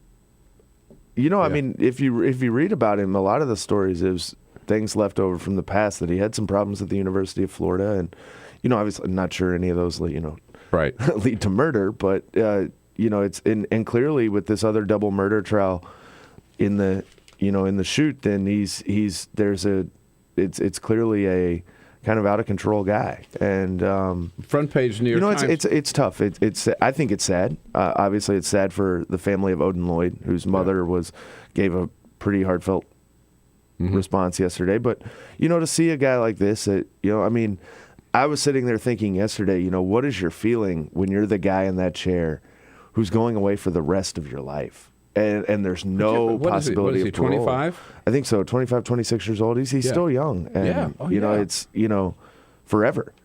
The New York Times this morning, front page, talks about that he grew up in Bristol, Connecticut, in a crime-ridden area, and hung around with a lot of shady characters, right? And that's part of his background. But he escaped that when he went to Florida. Now, maybe he had some more problems in Florida I didn't know about. But everybody thought, this is a guy who made it. Who made it, right? Who put that signed this huge contract, bought this big mansion, you know, has got his girlfriend, living the good life, and a star again in Boston, where everybody loved him. He had, again, everything going for him. And, man, look what happened. Right. But, you know, life without parole, it's tough. But, by the way, just, Peter, let's play that. The prosecutor came out I guess they had to make the point, right, that this guy we shouldn't be calling him a patriot. Here's the prosecutor, William McCauley, after the verdict yesterday. This case was not about the patriot player. This was just about a murder occurring, a brutal, senseless murder. Yeah, and I think a lot of people are making that distinction. Don't hold this against professional sports. Of course not. Don't hold it against the Patriots. Right, but it's impossible to separate. You know, I mean, if Aaron Hernandez isn't a $40 million tight end for the New England Patriots, then this trial doesn't get the same attention. Right, we would not be talking about it. I don't think you don't have to indict the NFL or football or professional sports or anything else to understand that, you know, this was about a Patriots football player. That's the story here. I mean, this is, like you just said, this is a guy who everybody thought he made it out. Everybody thought he was on the right track. And behind the scenes, there was clearly a lot going on, and that wasn't the case. It's Shifting just gears, a really sad story. Shifting gears entirely, another guy that so far that just nothing but good things to say about another young man who's only 21, Jordan Spieth. Boy, it was incredible. Wasn't it? It was incredible. Just watching him just hold on, Yeah, I mean, such 21 presence. made me feel like, what have I done? Yeah. He's won the Masters. What's your golf game, right? Yeah. I mean, my golf game's not terrible, but I'm not winning the Masters, I'm not winning anything. Maybe I was going to say, I mean, come on. Yeah, no. But very, very impressive. It was great. It was. I think it's good for the sport too. It's you got all these. I mean, as same someone age who as Tiger was when he won his first as Masters. someone who came into the game because of Tiger, yes. Who started taking an interest in golf to play and to watch occasionally because of Tiger Woods. Maybe these young guys can do the same thing. And it's a sport that needs it. It's struggling to gain new players. It's struggling to gain new viewers, though the Masters, I believe, was the highest rated that it's been in a long time on Sunday. And you have all these young guys, him, Rory McIlroy, it kind of, and you still have some of the old guys hanging on. Phil Mickelson played well. Yeah. Tiger played well for most of the week. Hopefully, like I said, I came into this game because of Tiger, so I'm still kind of holding on for the days that Tiger's going to come back. Yeah, same. But it is great to see these young guys just coming in and they play fun golf, and they seem, he seems like a great guy. I mean, the story of him and his sister. Oh, yeah. Back in Texas watching and always asked, "Did you win? Did you win?" And now he can go home and tell her, "Yeah, I did." And it's great. He seems like a good dude. And absolutely. And will we ever see a women's Masters? Travis has been writing about that. We'll talk about when we come back and other issues as well. 866-55-PRESS. You want to join the conversation? We'd love to hear from you. This is the Bill Press Show.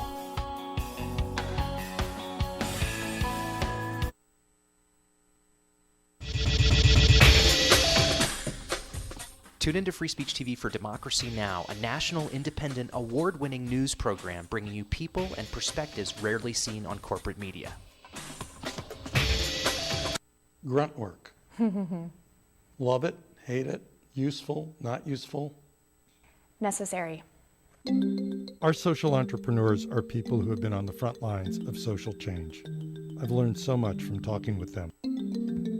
This is Cafe Impact, and I'm Jonathan Lewis.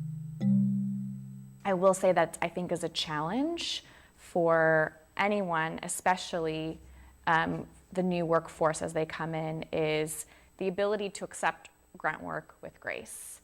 The most boring, awful details are the most important elements of doing this work. From the way you save names in your Rolodex to the way you bank and you deposit checks. The truth is, this work isn't glamorous, it's rewarding. You don't go into this for the glamour, you go into it for the impact. And so it takes that determination to do the scut work to actually get anywhere.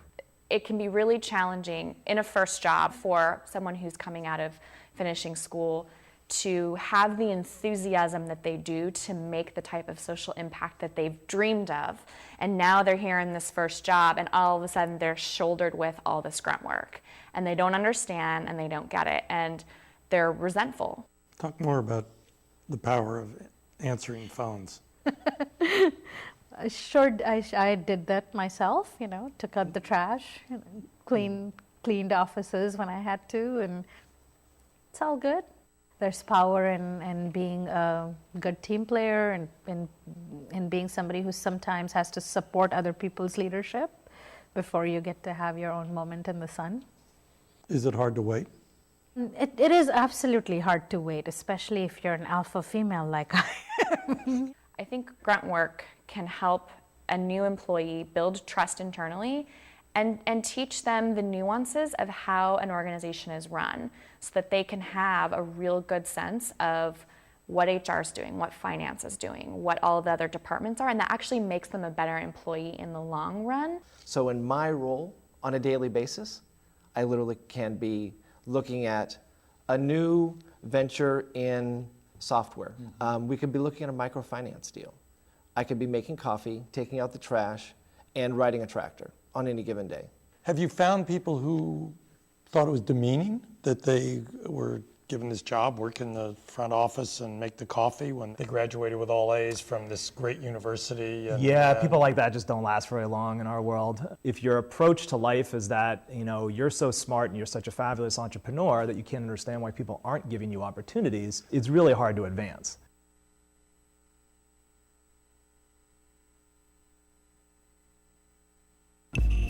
Tune in to Gay USA with hosts Ann Northrup and Andy Hum for in-depth coverage of lesbian, gay, bisexual, and transgender news.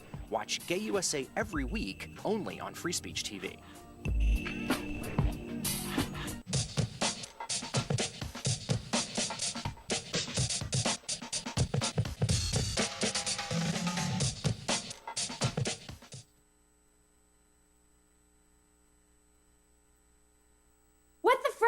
What the frack? What the frack? What the frack? President Obama, are you fracking kidding me? Reopen the EPA studies. In Texas, Wyoming, and Pennsylvania. Fracking pollutes our oceans. Fracking poisons our water. Fracking makes climate change worse. Fracking relies on toxic chemicals that cause cancer. Ban fracking now. Ban fracking now. Go on.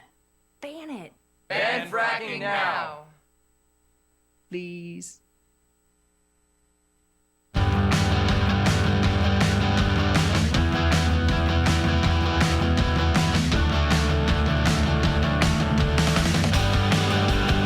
This is the Bill Press Show. 26 minutes after the hour, Congresswoman Cheri Bustos from Illinois joins us at the half hour right now. We're visiting with Travis Waldron from Think Progress Sports, thinkprogress.org, of course. Travis, running out of time here. Is there going to be a women's Masters? You've written about Paula Kramer's. I don't think so, for that, huh? but it's a great idea. It's a super idea. I don't think it's going to happen. The chairman of Augusta said it probably won't. They're not talking about it. They cited feasibility reasons that Wouldn't it be great for them to do that? I think it would be great. I think it would be great for the sport. I think it would, even if it's not annual like the men's is, if they visited there every now and then on the LPGA Tour, played a major tournament there. I think you could, I obviously have not ever been in the business of running golf courses or preparing them for majors, but it's Augusta. It doesn't get played that much. You know what? It would be great for Augusta. It would be great for the sport. Exactly. Okay. Both. Yeah. Considering Augusta's past, it would be huge for them. And considering the game's past. And sure. Right. And it's the one area where golf is actually growing in the United States is among women. So it.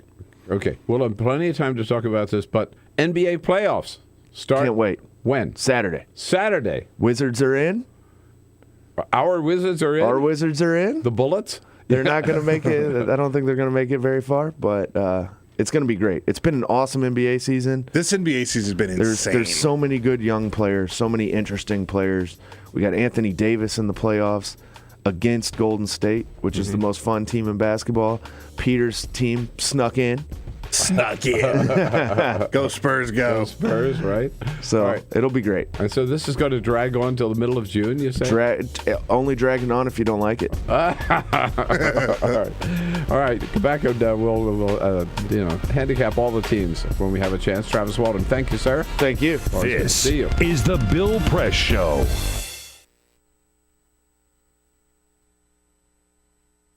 This is my computer. This is your computer. Let's go on the internet. Let's go. Click it. Yes. Okay. I cursor in between the R and the E. When I say dot, I want you to just push the area. She's gonna love me all over again. That's it. Jamaica, here you come. Here we go. Good job. Thank you. And I did it by myself. Feel smarter. So, I'm kind of new here, but I've noticed a trend. My human does this funny thing where she goes around and gets all my toys, and then she hides them in that basket by the door. But it's always the same basket, and it's always in the same place. And then she acts so surprised when I find them, but, she's putting them in the same basket. Again. It's like, hello? That's where you put it last time. You were the worst at hide and go seek.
Same time next week? Well, of course. Put away a few bucks, feel like $1 million. For free tips to help you save, go to Feed the Pig.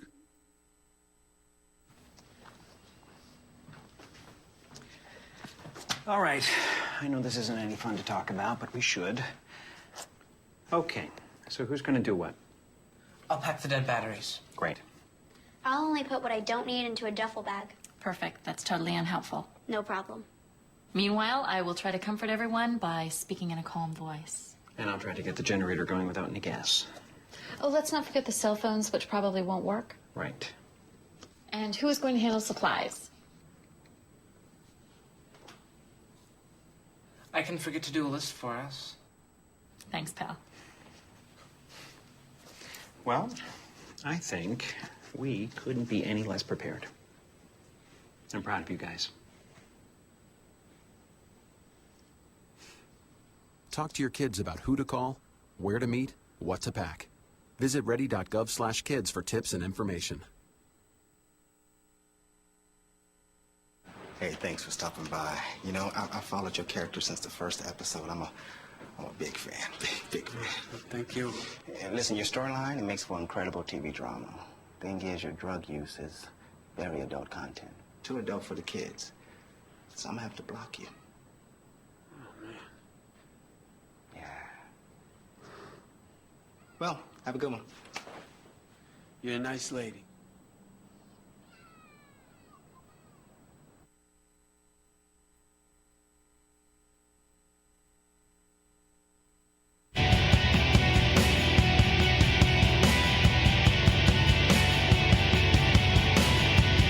On your radio, on TV, and online.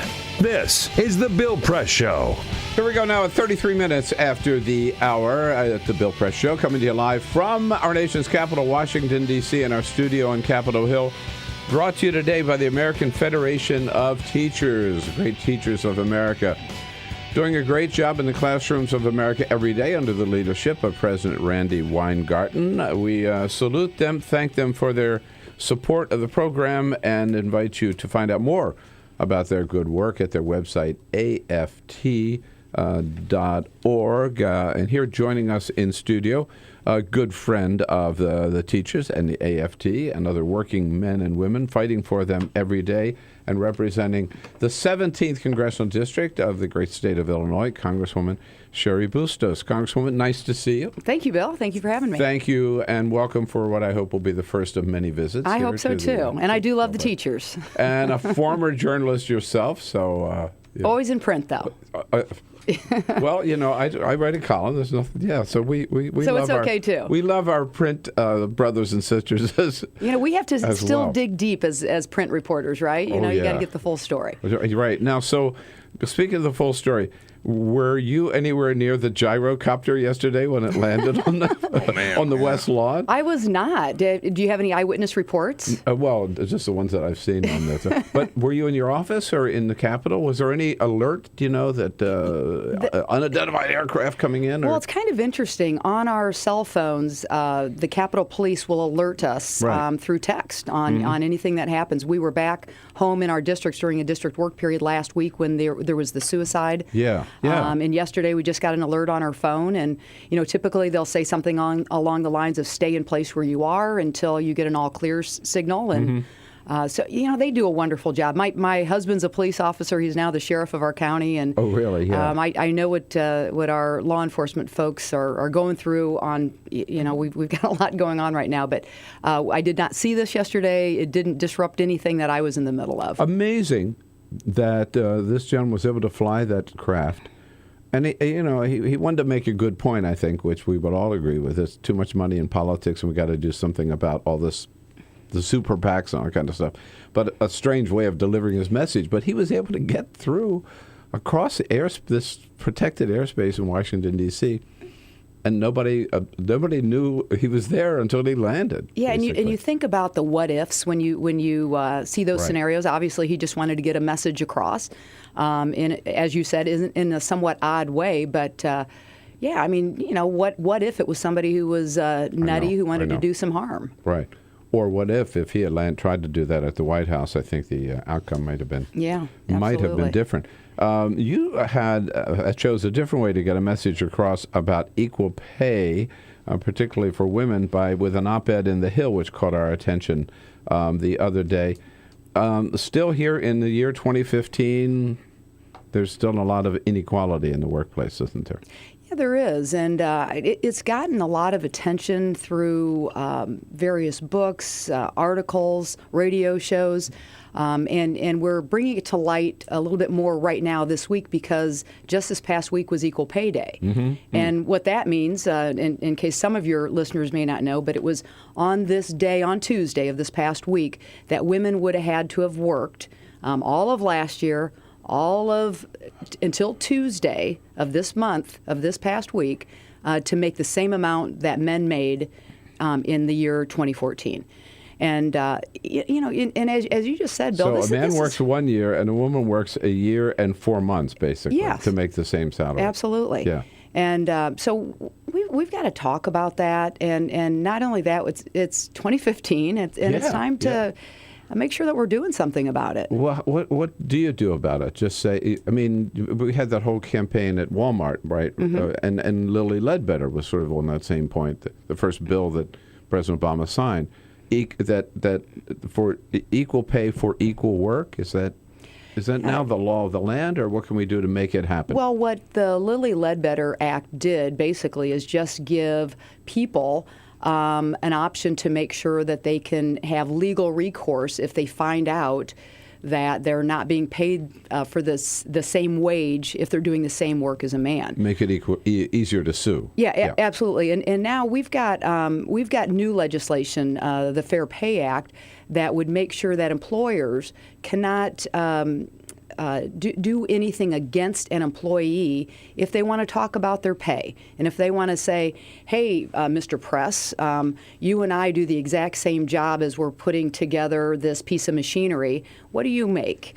And we've been here the same amount of time, and here's what I make. Got it. And we think we ought to be able to have that dialogue. So if a woman or for that matter, an African American or a Hispanic finds out that they're making less than, let's just say theoretically, a white male, that they can first of all find out about it, that there can't be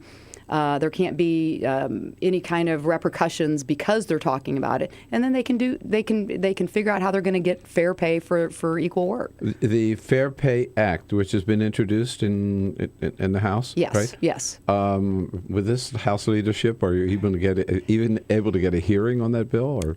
Well, we have been talking about equal pay through legislation for 52 years now. Keep in mind that has not changed for 52 years. And so right now we've got obviously a Republican-controlled House, a Republican-controlled Senate. Every single committee now is led by a Republican.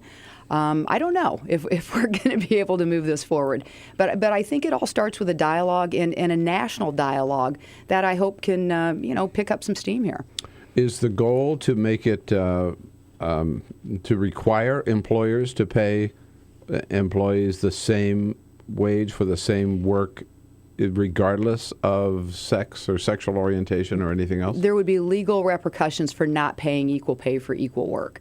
But this really is. What I don't get is, what is the argument against it? Exactly. Seriously. We have mothers. All of us, whether our mothers are living or not living, we all have had mothers at one point in our life. My husband and I have raised 3 sons, but we have a granddaughter. And we've got to just make sure that there's absolutely no discrimination, in my opinion, in any category. We ought to be paid, if we're doing the same work, we all ought to be paid the same. I guess the underlying falsehood here, right, is that women are not as important to the economy, right? Or that they're not the principal wage earners, or were not, right? I mean, at one time they were not, right? At one time. But boy, today things have certainly changed. But the practices of paying wages hasn't kept up with the changes. Yeah, and I'm guessing many people have these kind of stories. But when I grew up, we grew up probably when I was born, we would have been considered lower middle class. As time went on, we were probably upper middle class. But my mom didn't go to work until we were of school age, and she had been a social worker, stopped working when she started having my brother and my sister and me. And then, but for the most part, we were a single wage earner family growing up, and we could make ends meet. My family could. Well, then my husband and I cannot imagine that one of us would not have worked raising our 3 sons. I started out, as you pointed out, as in the newspaper business. I made $16,500 a year. I was a rookie cop reporter. My husband at the time, he was a rookie cop. He was making $17,000 a year. I am college educated. I have a master's degree, and I was working in a field that was very satisfactory to me.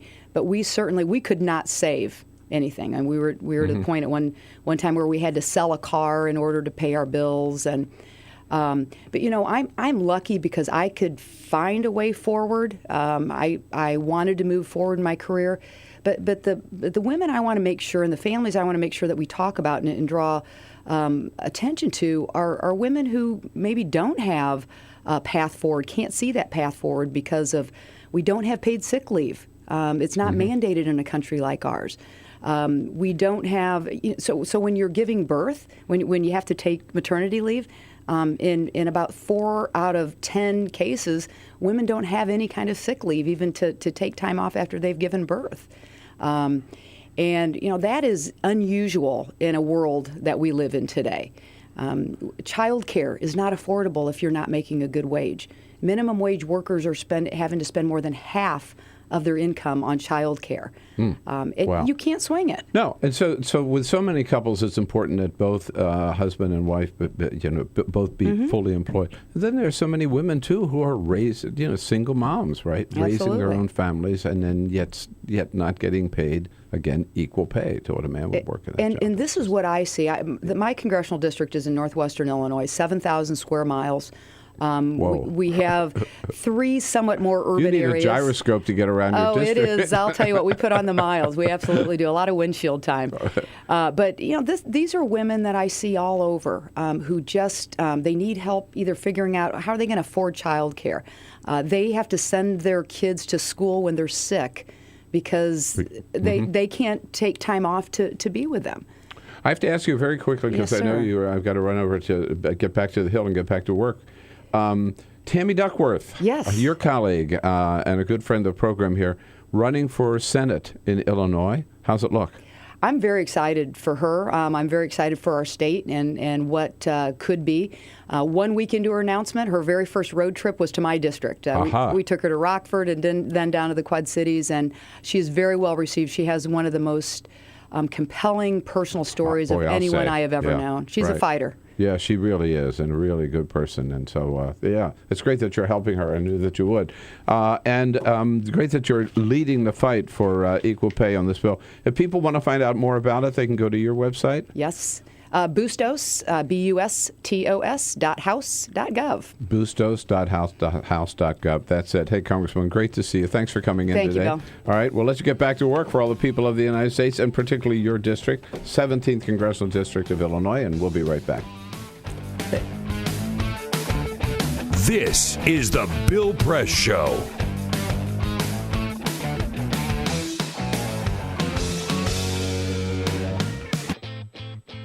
What gets you into college? Good SAT scores? High GPA? Lots of extracurriculars? Sure, but what you really need is money. If you don't have the cash, you'll need a loan. And we mean huge student loans because the cost of college has risen 1,000% in the last 30 years. This means big money for the banks that collect fees and interest. Now, millions of young people are starting their adult lives with an average of $29,000 of loans on their backs. Altogether, we're talking $1.2 trillion in student debt. And more people are finding it impossible to pay them back. Welcome to the student debt crisis. The increasing demand for higher education and cuts to state funding gave colleges a huge incentive to keep inflating prices. I graduated about a year ago, currently in $35,000 of debt. I am in debt about like $25,000. I owe $23,000. I owe over $50,000 in student loans. 38.8 million Americans owe money on a student loan. And the biggest names in banking are making huge profits off the booming student loan industry. Sallie Mae, the largest provider of private student loans, made $949 million last year. They only give you about 6 months to look for a job. You have to start paying back the loan. It's very pressuring, especially nowadays. It's very hard to find a job. Over half of the students graduating in 2012 could not find a decent paying job. They either had low-wage jobs or unpaid internships or were unemployed altogether. So you can't make the payments. You start incurring late fees, which makes the loan even harder to pay off. And it stays with you for years, even decades. Right now, a third of the people who started repaying their loans are delinquent or in default. That's 13.7 million people, more than the populations of Chicago, New York, and San Francisco combined. Worse, it's not just the borrowers who are in trouble. Many loans require co-signers. So if the student is unable to pay, that co-signer, a father, a mother, or a grandparent, is now on the hook. Even a grandparent's Social Security benefits can be garnished to pay the loan. We should have an answer to this. If you get really behind in your car payment or your credit cards, you can file for bankruptcy. But Congress has made it nearly impossible to discharge student loans through bankruptcy. Big institutions make big profits while students try to make ends meet under crushing debt. Is this how we want our education system to work? The whole point of going to college is to get the career you want, but lately that's been discouraged because no one can afford school. You get a job just to pay off your student loans. We need higher education, not higher debt. Sign up to end the student debt crisis at higherednotdebt.org.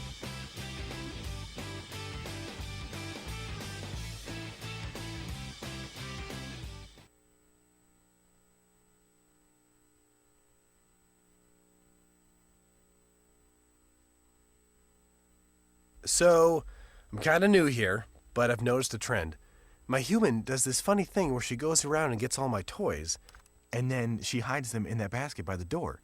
But it's always the same basket, and it's always in the same place. And then she acts so surprised when I find them, but, she's putting them in the same basket. Again. It's like, hello? That's where you put it last time. You were the worst at hide and go seek.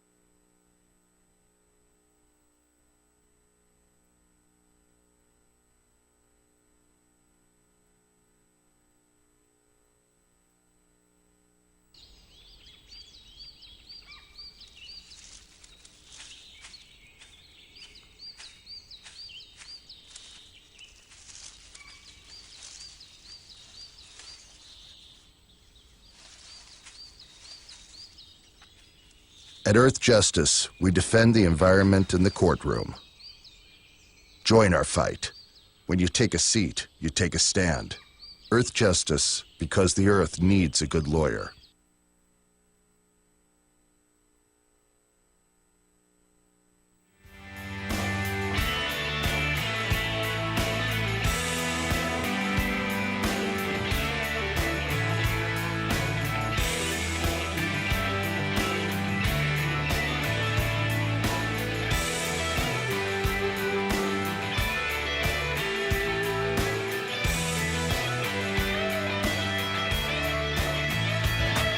Tim Mack from the Daily Beast has been on the road with Marco Rubio, and he comes in studio in the next hour, at the top of the next hour, to tell us all about it.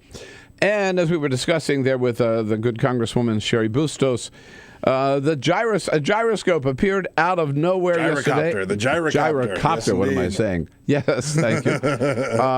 Well, the gentleman flying the gyrocopter, Doug Hughes, 61 years old, from the Gulf Coast of Florida, wanted to make a point about money in politics and how bad it is, and he drove his gyrocopter up here from Florida on the back of a truck. Went to Gettysburg Airport, rained out Monday and Tuesday, but yesterday he took off and landed on the west lawn of the Capitol. There was a school group nearby. There was always school groups in front of the Capitol, and the teacher caught it on her video. Here is what it sounded like. You can hear the gyrocopter, and you can hear her comments As she is taping, she can't believe what she sees. This is not good, people. No, he's not.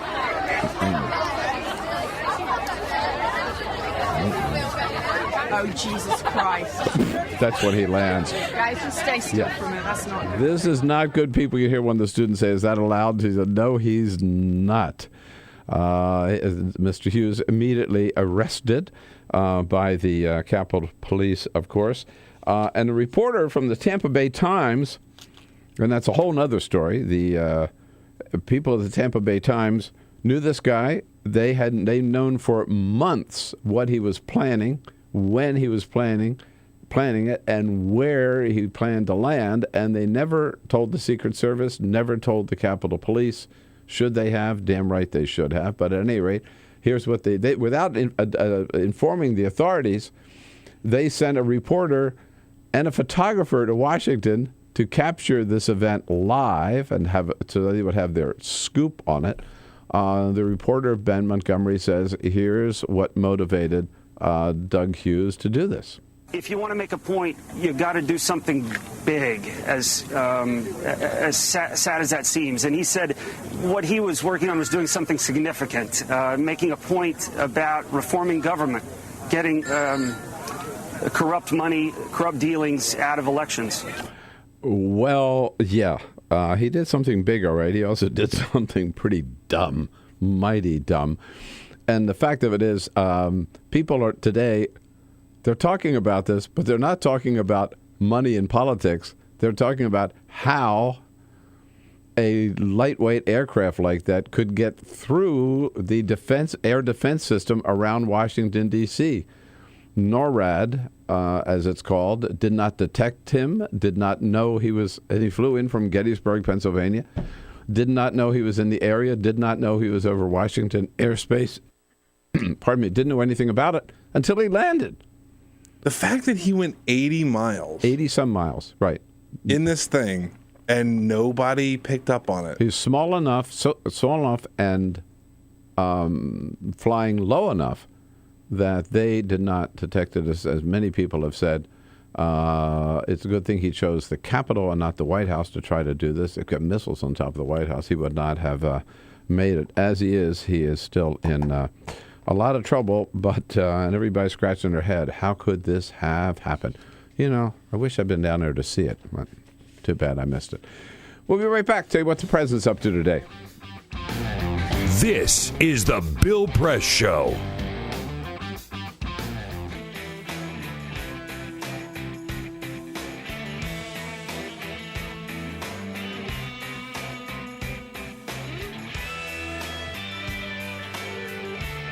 There we go. Hour number 2 just about down, so we move into hour number 3. Remember, you have a delay on Free Speech TV until 5 o'clock Eastern, 4 Central.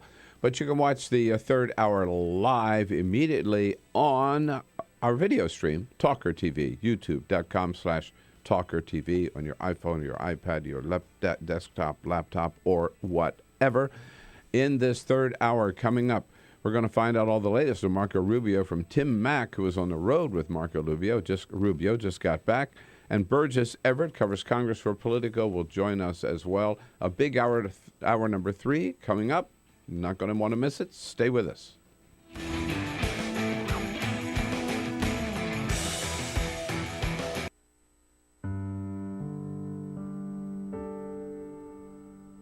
A few years ago, plastic bag waste in our city came to a tipping point. It was clear we had a bag problem. My department was tasked to reduce plastic bag consumption. We needed to come up with ways to change human behavior. So we asked ourselves, would you like it back? What do people really hate? Yep. Getting punched in the stomach. Preliminary studies showed that the consequences weren't severe enough to warrant behavioral change.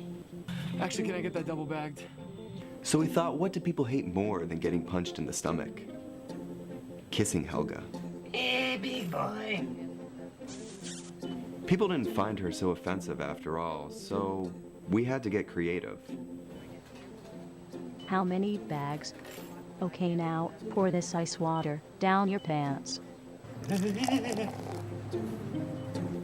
We tried everything.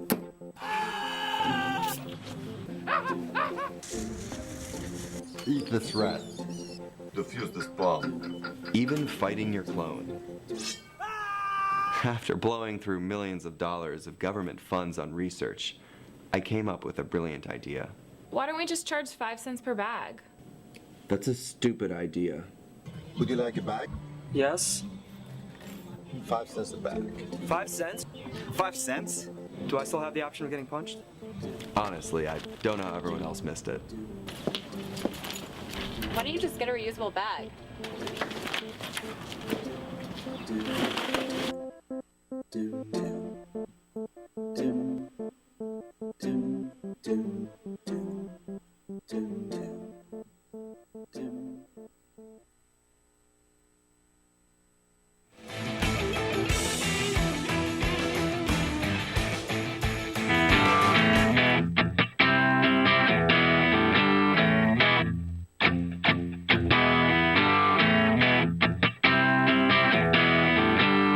This is the Bill Press Show. All right, Tim Mack from the Daily Beast joins us at the top of the next hour here. And President Obama, he's got a very busy schedule today, a whole variety of things down at the White House. He and the Vice President get the daily briefing at 10 o'clock this morning. At 11:30, they'll go out to the South Lawn of the White House. This is an annual tradition to welcome the Wounded Warrior Project Soldier Ride to the White House. Both the President and Vice President will be there.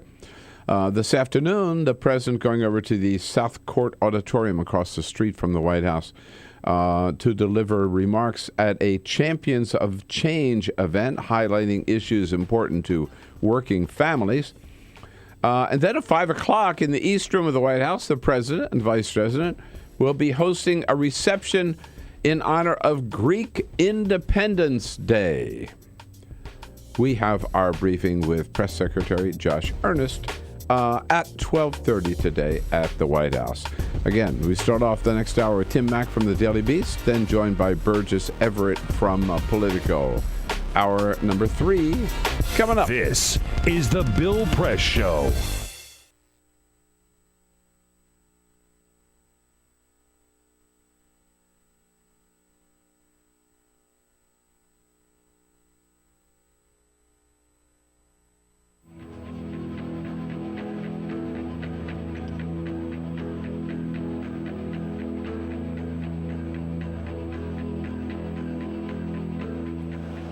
Here reporting from Houston, Texas for Climate Desk. Now, one of the biggest uncertainties in climate science right now is the role of clouds. What better way to get that part out than flying right through them? That's what NASA scientists aboard this airplane think. Welcome to NASA's biggest airborne laboratory. You're coming with us today on an 8-hour NASA flight mission. When you read these big IPCC climate assessments, what's the biggest uncertainty? There's two, right? The role of aerosols and clouds. Clouds is probably bigger than aerosols. That is a piece of a puzzle that right now we are missing. You can't get the models right if you don't understand the chemistry and the process. Now we're being told we've got to get on. The doors are about to shut, so let's go aboard.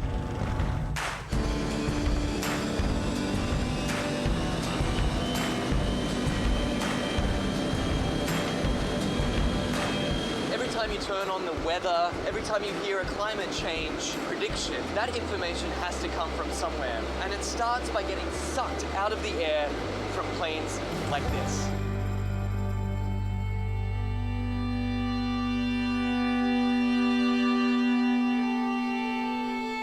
So this mission is to try to understand the emissions from the surface, so mostly biogenic emissions. So from trees and other plants. Right now we're flying to our very first part of this experiment on the DC-8. Over Arkansas, there's a particularly pungent bouquet of emissions that scientists are interested in measuring. Well, these emissions lead to both aerosols and to molecules that both destroy and create ozone. So these are very important things to understand for climate studies. how it will manifest itself. It will be in more accurate and more reliable predictions.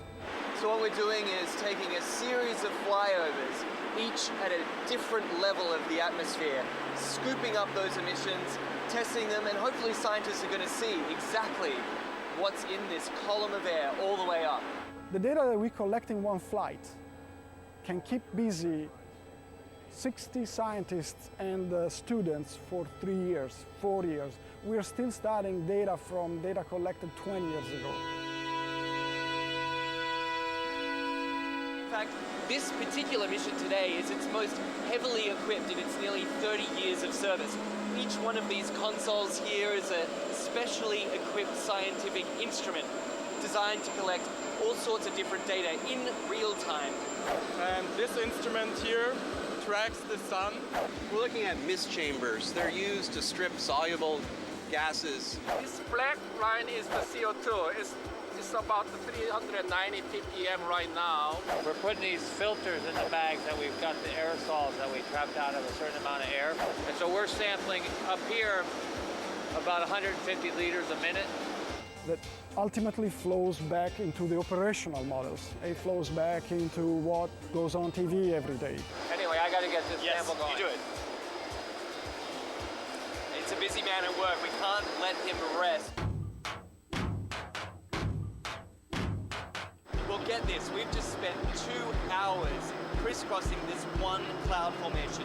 In, back out again, back in again. Then they grow, and we track them as long as we can, and then we let it go. Even one cloud can hold a host of answers to the mysteries of climate change. The patterns of, where the clouds are, what type of clouds we see, what kind of weather systems they're associated with it, that'll all be shifting in a shifting climate, in a world with climate change. Then the big spark is when we actually get the meat on the grill. And then it will be some time to process it.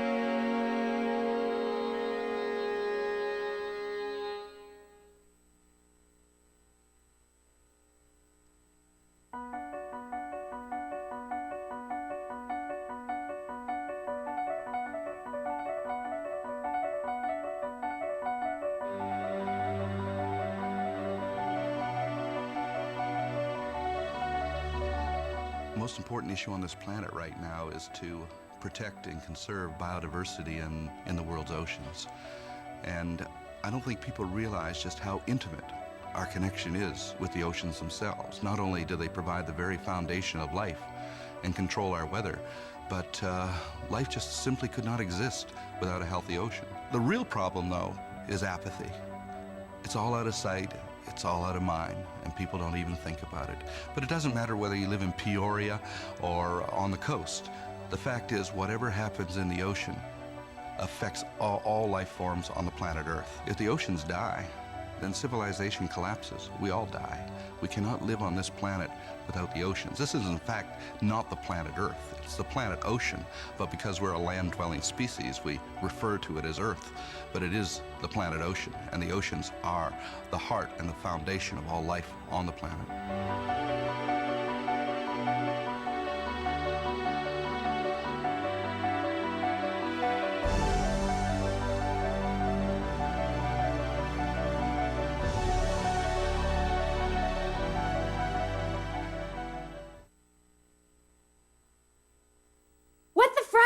What the frack? What the frack? What the frack? President Obama, are you fracking kidding me? Reopen the EPA studies. In Texas, Wyoming, and Pennsylvania. Fracking pollutes our oceans. Fracking poisons our water. Fracking makes climate change worse. Fracking relies on toxic chemicals that cause cancer. Ban fracking now. Ban fracking now. Go on. Ban it. Ban fracking now. Please. 2 anti-government, self-described revolutionaries have shot up a pizza restaurant as well as a Walmart in Las Vegas.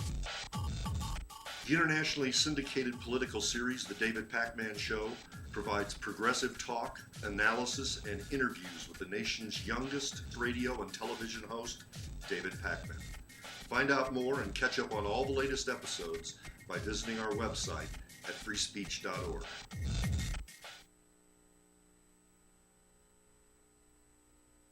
This is the Bill Press Show. $15 an hour and the right to join a union. That's what the nation's fast food workers are demanding, and that's what they deserve. Hey, hello, everybody. What do you say? Thursday, April 16, the day after that nationwide protest on behalf of fast food workers. It is the Bill Press Show. We are here in our nation's capital. We're coming to you live, coast to coast, on your local progressive talk radio station, on the great radio apps, TuneIn and iHeartRadio. Download either one of them or both. They are both free. We're coming to you live coast to coast on Free Speech TV and worldwide on our video stream, TawkrTV, youtube.com/TawkrTV. Great to see you today. Thank you for joining us. And it's good to be back with you after a little jaunt down to South Carolina, and the capital of South Carolina. My first visit to Columbia, South Carolina, and the great University of South Carolina, down in Peter Ogburn territory. That's right. My home state. And thanks to Igor Volsky and Clinton Yates for filling in while I was gone. Good to be back with you, and good to welcome to the program here at the top of the hour a good friend and a senior congressional correspondent for the Daily Beast, Mr. Tim Mack. How are you, Tim? Hey, good morning. Nice to see you. It's good to see you. And you've been on the road with Marco Rubio. Yeah, that's right. This week he launched his presidential campaign in Miami, emphasizing his youth, saying that today is not for yesterday's politicians, and trying to say that he has new, interesting, vibrant ideas for the future. Did you did he go on to Iowa, New Hampshire, South Carolina, and other? No, he came back to D.C. to receive some briefings here in the Capitol in Iran. All right, want to hear more about the Marco Rubio campaign and his message and the reality of it here. You join, of course, our team. Elise Murphy's got the week off. Peter Ogburn. Hello, Bill. Hello, Peter. With Elise Cruz, she's ready to take your calls at 866-55-PRESS. What do you think about the young senator from Florida? Cyprian Bolding, our videographer, on the job as well. And very grateful for the good work of Cyprian as well as everybody on the team. I have to ask you a really important question. All right. What did I think of South Carolina? In South Carolina. Well, number one, what did you think? But also, where'd you eat? Did you eat anything good in Columbia? They got some good food, man. I ate at two great restaurants in Columbia, actually. I went first to Mr. Friendly's for lunch. All right. Had shrimp and grits. Yeah, man. Dynamite. All right. Love it. I have to tell you, I think the food in the southern states is as good as maybe the best food in the country. I'm with you. And you know what I love? I'll say, from my experience, okay, and I haven't traveled that much down there, but New Orleans. Yes. Asheville. Yes. Charleston. Yeah. And now Columbia. Yeah. Maybe. And you know what I love about all this now is like there is the stereotypical Southern food, right, of fried and smothered and all this type of stuff. But there's there's so much fresh ingredients down there. Many fresh vegetables and things like that. No, the places I went to are not old, but what you might think of as. Yeah. And then we went to a place called the Motor Supply Company. Okay. Which is dynamite. Oh, I hadn't heard of that. It's actually an old auto parts shop. Yeah, it doesn't sound so great. No, I know exactly. The Motor Supply Company. I had some oysters and a pork chop there. Nice. And then I have to tell you, I sinned. Yes, bless me, Father, for I have sinned. Oh, no. What did you do? Yesterday morning for breakfast, I had to have biscuits and gravy. Oh, man. I mean, you're in South Carolina. Listen, I did the same thing when I was out of town this weekend. I was in Arkansas. I love Washington, D.C., we don't do biscuits well. No. It is so hard to find a good biscuit here. No, I had to do it. So I'll go to the gym 3 times over the weekend. But it was great being down there. Loved that little visit to Columbia, and thanks to all the good people, starting with Professor Don Fowler, former chair of the Democratic National Committee, who invited me down to the University of South Carolina. So Tim Mack here for the first half hour, and then we'll be joined by Burgess Everett from Politico. But first, Peter, let us know what's going on. Yes, indeed. Just a couple of other stories making news. We go to Rockville, Maryland, where earlier this week, someone showed up for jury duty Chief Justice John Roberts. Oh, no. He was called for What jury. does he know about this? Well, apparently not much, because he was dismissed pretty quickly. He was chosen not to serve, and he left without speaking. They didn't even get to the point where they asked him a lot of questions, because it was pretty clear from his questionnaire that he was not going to be a good fit. So he wasn't there long, and so he walked right out. So. Yeah, well, wasn't cut out for it. There are certain basic requirements that you need to be a juror, right? To have some knowledge of the law, clearly. He didn't pass. In Germany, we are... Did you ever serve in a jury, Tim? I have not ever served in a jury. I'm not American. I'm here, I'm an immigrant on a work. Look at Bill. Look at Bill about to throw you out of the studio. No. I'd love to be eligible. Then you wouldn't be called for... I you're wouldn't a citizen be called. of what country? I'm Canada. I'm Canadian. That's even more. We're just sneaky among, like, you can't really tell. You can't really tell when there are Canadians among you. The shifty Canadians. I've been in the studio countless times. You never know. They walk among us, Bill. We don't check people's visas at the front door. We go to Germany, where Anne Zornick is pregnant with quadruplets. It is notable because she is 65 years old. Whoa. There's a whole conversation. Well, she is carrying them for herself. She already has several children. These are going to be she already has 13 children, so these will make... Oh, come on. These will make 17 children. But she apparently loves... Well, this is the thing. In Germany, this is a whole big conversation taking place now about how old is too old, and whether or not she should have been given this... And how many is too many, and whether or not she should have been given this IVF treatment, because that's how she got pregnant. But 65 years old, pregnant with quadruplets. She sounds like the Octomom. The Octomom. Worse than the Octomom. Right, yeah, exactly. And Bill, I know you like to fly on Southwest Airlines, right? I do. We've talked about this. Well, they are introducing a new program. Not my first choice for a long flight. I understand, but you've talked about it, and I enjoy Southwest. They've got too. it down. They are. Well, wait till you hear this story. Because I want to hear how you would react if this happened to you. They are rolling out a new program where once you take off and you get to cruising altitude, they are going to have authors get up and read their books over the intercom. Oh, shut up. In like a little performance. Oh, no. So that you have some in-flight entertainment. These authors we don't need an in-flight. This is what they're doing. They've announced it. You're kind of captive to these authors as they read their book. Now, again, I know you like to fly Southwest. How do you feel about this? Well, I'm an author, too. No. Hey, maybe you get a free trip out of it. You read your book. They haven't invited me to read the Obama hate machine on the... Wouldn't that be... Yeah. I think that's the worst idea I've ever heard. Yeah, I agree. No, people... No, listen. You know me. They have non-smoking. You can't smoke on a plane. I don't think you should be able to talk on a plane. The worst thing for me is somebody in back of me that's talking. I mean, I basically, I just want to stand up and punch. And special soundproof capsules for babies. Yeah, right. Headphones, man. No babies, and nobody. No babies. No. How will this nation's babies travel from one part of this country to the other part of the country? And no talking. No. In Bill Press's world. To me, the worst thing that can happen on a plane is for two people who know each other to sit in back of you.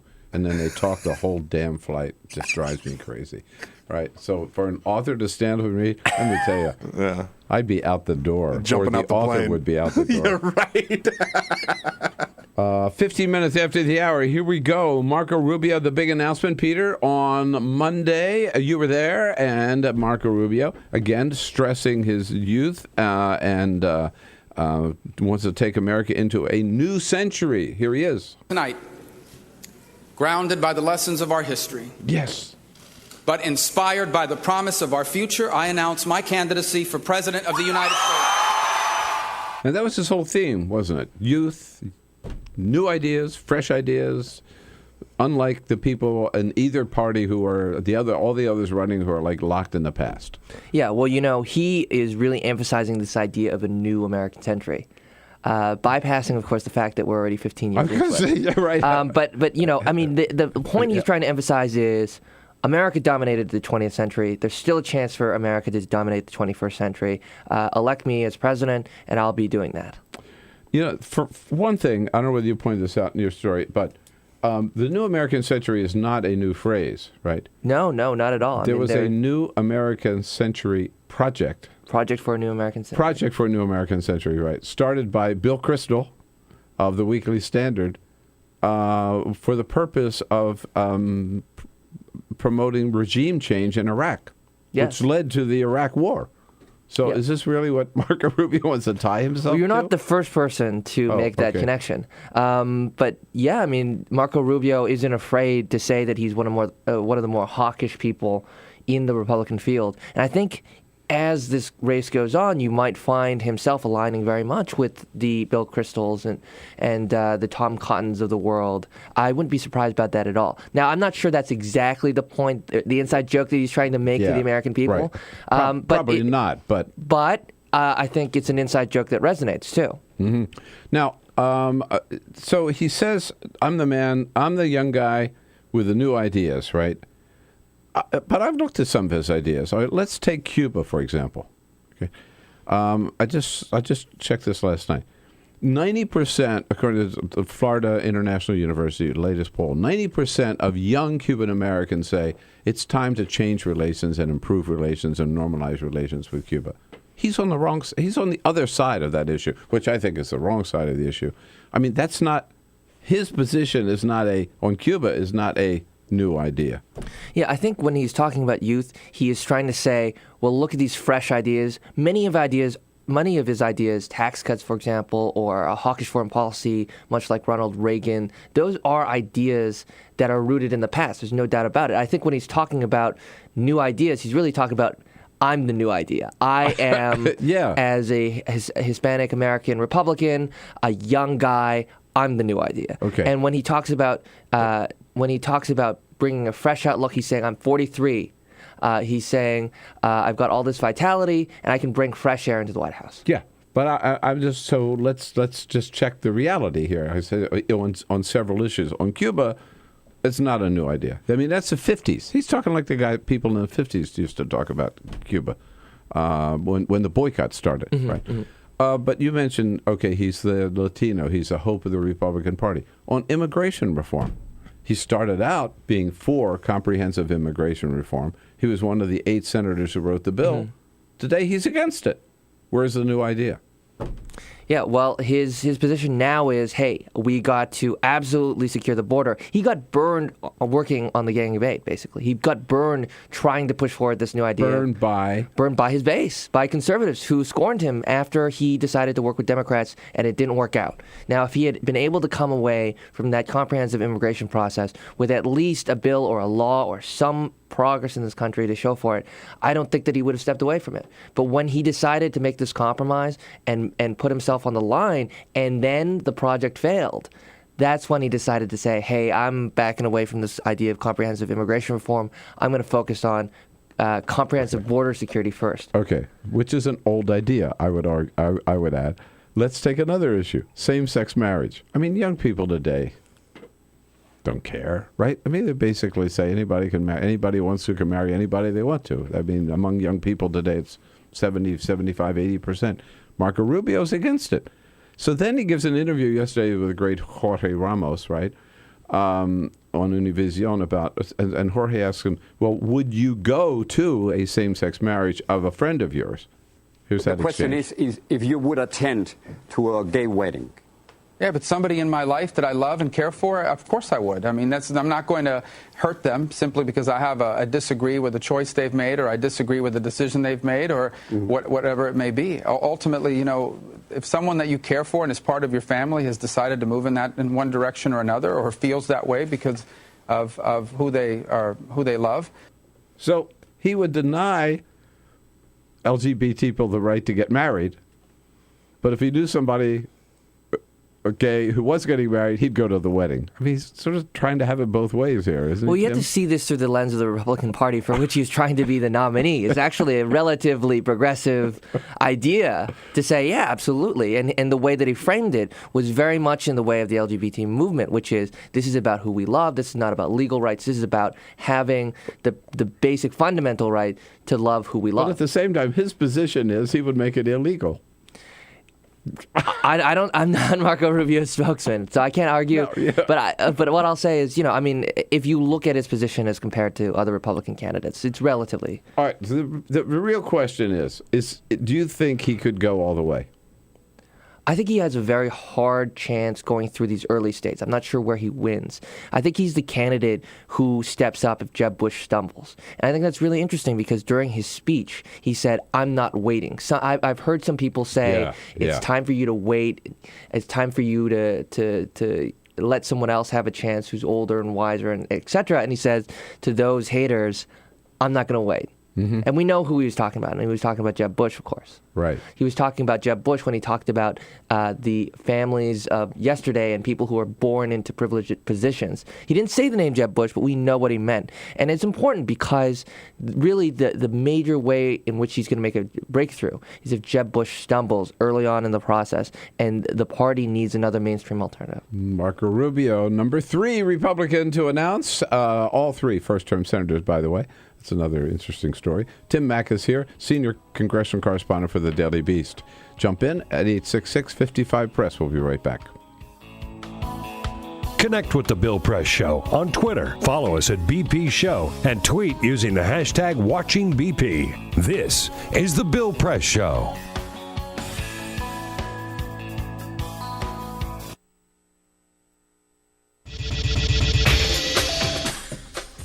Tune into Free Speech TV for Democracy Now!, a national, independent, award-winning news program bringing you people and perspectives rarely seen on corporate media. Grunt work. Love it, hate it, useful, not useful. Necessary. Our social entrepreneurs are people who have been on the front lines of social change. I've learned so much from talking with them. This is Cafe Impact, and I'm Jonathan Lewis. I will say that I think is a challenge for anyone, especially the new workforce as they come in, is the ability to accept grunt work with grace. The most boring, awful details are the most important elements of doing this work. From the way you save names in your Rolodex to the way you bank and you deposit checks. The truth is, this work isn't glamorous, it's rewarding. You don't go into this for the glamour, you go into it for the impact. And so it takes that determination to do the scut work to actually get anywhere. It can be really challenging in a first job for someone who's coming out of finishing school to have the enthusiasm that they do to make the type of social impact that they've dreamed of. And now they're here in this first job and all of a sudden they're shouldered with all this grunt work. And they don't understand and they don't get it and they're resentful. Talk more about the power of answering phones. Sure, I did that myself, took out the trash, cleaned offices when I had to, and it's all good. There's power in being a good team player and in being somebody who sometimes has to support other people's leadership before you get to have your own moment in the sun. Is it hard to wait? It is absolutely hard to wait, especially if you're an alpha female like I am. I think grunt work can help a new employee build trust internally and teach them the nuances of how an organization is run so that they can have a real good sense of what HR is doing, what finance is doing, what all of the other departments are, and that actually makes them a better employee in the long run. So in my role on a daily basis, I literally can be looking at a new venture in software. We could be looking at a microfinance deal. I could be making coffee, taking out the trash, and riding a tractor on any given day. Have you found people who thought it was demeaning that they were given this job, work in the front office and make the coffee when they graduated with all A's from this great university. And, yeah, people like that just don't last very long in our world. If your approach to life is that, you're so smart and you're such a fabulous entrepreneur that you can't understand why people aren't giving you opportunities, it's really hard to advance.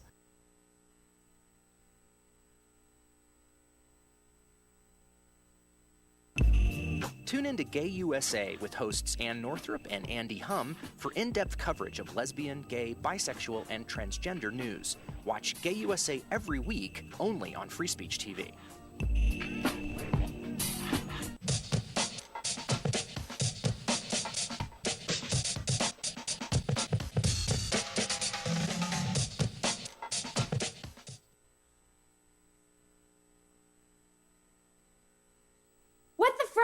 What the frack? What the frack?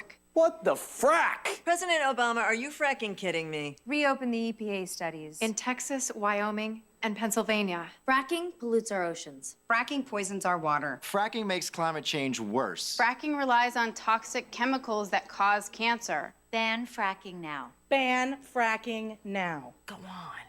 Ban it. Ban fracking now. Please.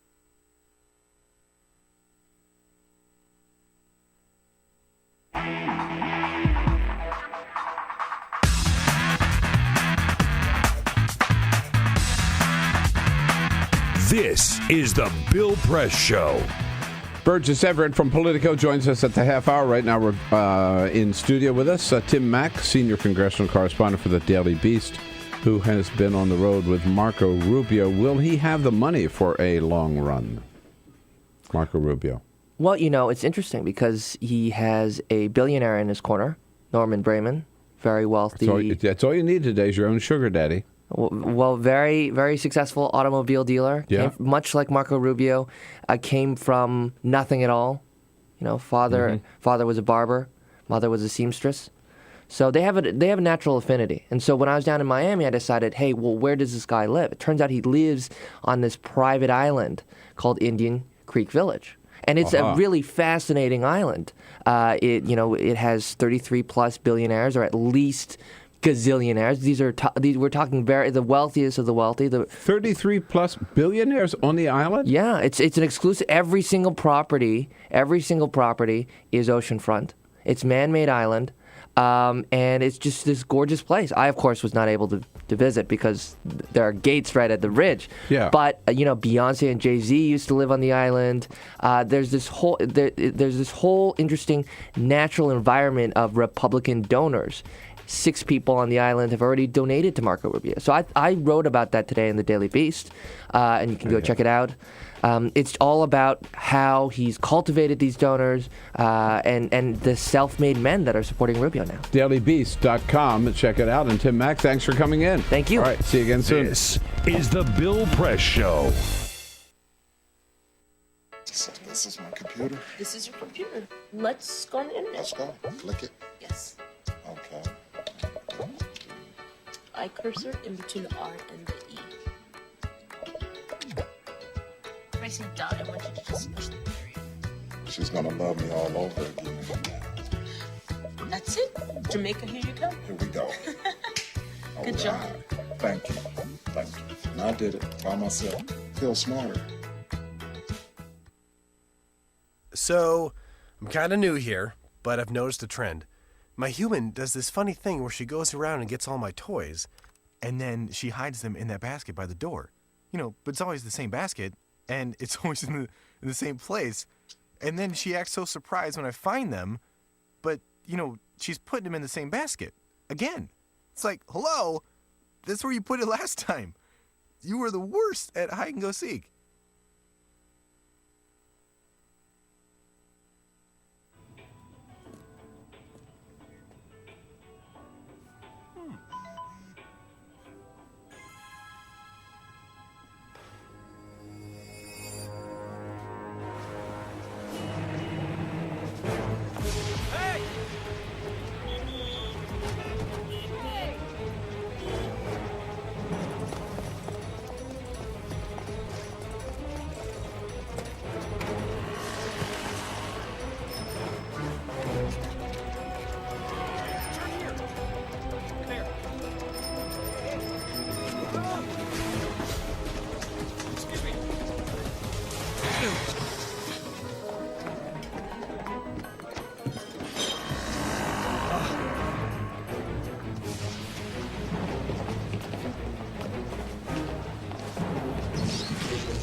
So, same time next week?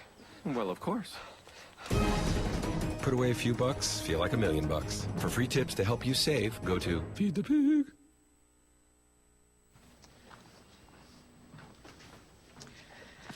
All right. I know this isn't any fun to talk about, but we should. Okay. So who's going to do what? I'll pack the dead batteries. Great. I'll only put what I don't need into a duffel bag. Perfect. That's totally unhelpful. No problem. Meanwhile, I will try to comfort everyone by speaking in a calm voice. And I'll try to get the generator going without any gas. Oh, let's not forget the cell phones, which probably won't work. Right. And who is going to handle supplies? I can forget to do a list for us. Thanks, pal. Well, I think we couldn't be any less prepared. I'm proud of you guys. Talk to your kids about who to call, where to meet, what to pack. Visit ready.gov/kids for tips and information. Hey, thanks for stopping by. You know, I followed your character since the first episode. I'm a big fan, big fan. Thank you. And listen, your storyline, it makes for incredible TV drama. Thing is, your drug use is very adult content. Too adult for the kids. So I'm gonna have to block you. Oh, man. Yeah. Well, have a good one. You're a nice lady.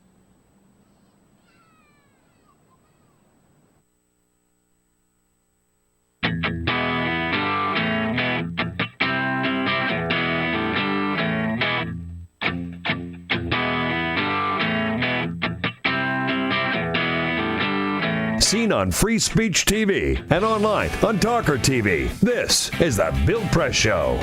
33 minutes after the hour, the Bill Press Show indeed, coming to you live from Washington, D.C. And our studio on Capitol Hill, brought to you today by the Laborers International Union of North America. The good men and women of the Laborers Union under President Terry O'Sullivan helping build a better America. Indeed, that's their website, LIUNA, L-I-U-N-A, buildsamerica.org. Thank them for their support and congratulate them on their good work. And check out again, LIUNA, buildsamerica.org. Well, the Congress actually... something unusual happened this week. The Senate Foreign Relations Committee passed a bill unanimously, and President Obama said he would sign it. It's a bill that he at one time threatened to veto. What's going on? Burgess Everett covers Congress for Politico and joins us here in studio this morning. Burgess, it's always good to see you. Good to see you, too. So what I want to know is... how did you happen to fly that gyrocopter onto the... Were you just arriving for work yesterday afternoon on your gyrocopter? There were no bikes. How do you think he got here so fast left this at my morning? station. Yeah, exactly. You couldn't take the metro and... metro delays, no traffic bikes, was no terrible. Bikes So I had to get here on had to time, come in by... I got it back from the Capitol Police late last night. Where were you when this happened yesterday? I was just hanging out in the Senate, typically loitering, as you've seen me do in the hallway, and waiting to waylay members. Actually, nobody in the Capitol was really aware of this. I talked to Senate... Really? Inside the Capitol? Yeah, I mean, it was kind of like a bubble. And this thing landed on the lawn in front, and you didn't know it? I didn't until the email traffic on our team picked up and said, can we check in, see if this is terrorism? What is this exactly? Yeah. So I was pretty much unaware of this happening.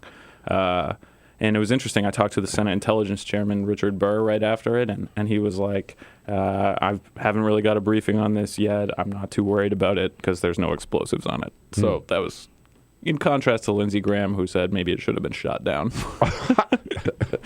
Well, of course. I mean, it's Lindsey's response to everything, right? Right. I mean, but... it's a fair point in that we had no idea what the heck was on this thing, right? Exactly. I mean, some people were saying, hey, well, after all, it didn't have a bomb on it, but how would you know, or how did you know? Right. I mean, isn't it remarkable that anyone could fly a light aircraft like that as far as he did and penetrate D.C. airspace and land it on the lawn of the Capitol? And it's troubling and too, survive. Because, right, like, the west front of the Capitol is already have some restricted spaces on it. You can't go on this balcony anymore. You can't walk into the Capitol from that side. I mean, these are the kind of events. You combine this with the shooting on Saturday, the guy that killed himself on the west front, and you can see, like, hey, maybe we're going to lose access to the west front of the Capitol at some point if there's continued security breaches like this. So I just wonder about that encroachment on public space in D.C., which has already gone the way of losing access. As a journalist, I'm curious. The Tampa Bay Times knew this guy, right? Knew what he planned to do months in advance. I mean, the Secret Service had been alerted, and they talked to him just kind of like in general. But the Tampa Bay Times knew where he was going to do it, when he was going to land, what day he was going to land. They had a reporter, they had a photographer. They sent him up here to tweet it live, cover it live as he landed on there. They never notified the Secret Service or the Capitol Police of what his plans were. Yeah, should they have? Well, my understanding is they notified them, but it was like half an hour before he landed. Yeah, so, and by the way, they called him. They called to say, "There's a guy who's flying in who's going to land on the Capitol. Do you have any comment?" Right. They didn't say. Right. It was for their story. That's why they notified. Right. I mean, I think you probably would have to engage a little earlier than that for sure. I mean, there's a lot of trust in that this guy is not going to do something out of this world. I mean, clearly you can't fly a gyrocopter onto the front of the Capitol. That is not kosher. So it did seem to me that maybe there should have been more of a heads up. I don't think that would violate the ethics of journalism to do that. Well, most people think it violated the ethics of journalism not to do it. And except for the editor of the Tampa Bay Times. Let's go to the Congress this week. Congress is saying on this Iran deal, Mr. President, you say it's going to be a good deal. We want to be sure. We want a chance to review it and vote up or down, maybe even veto it. And the president said, no, I've got all the authority I need. And yet this week, they came to an agreement. Right. So who caved?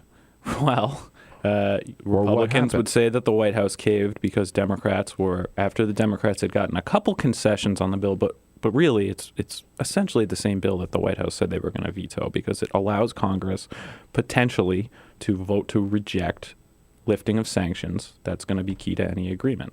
So Republicans would say that the White House caved after it became clear that Democrats were getting on board and the White House was going to be on the losing end of this vote.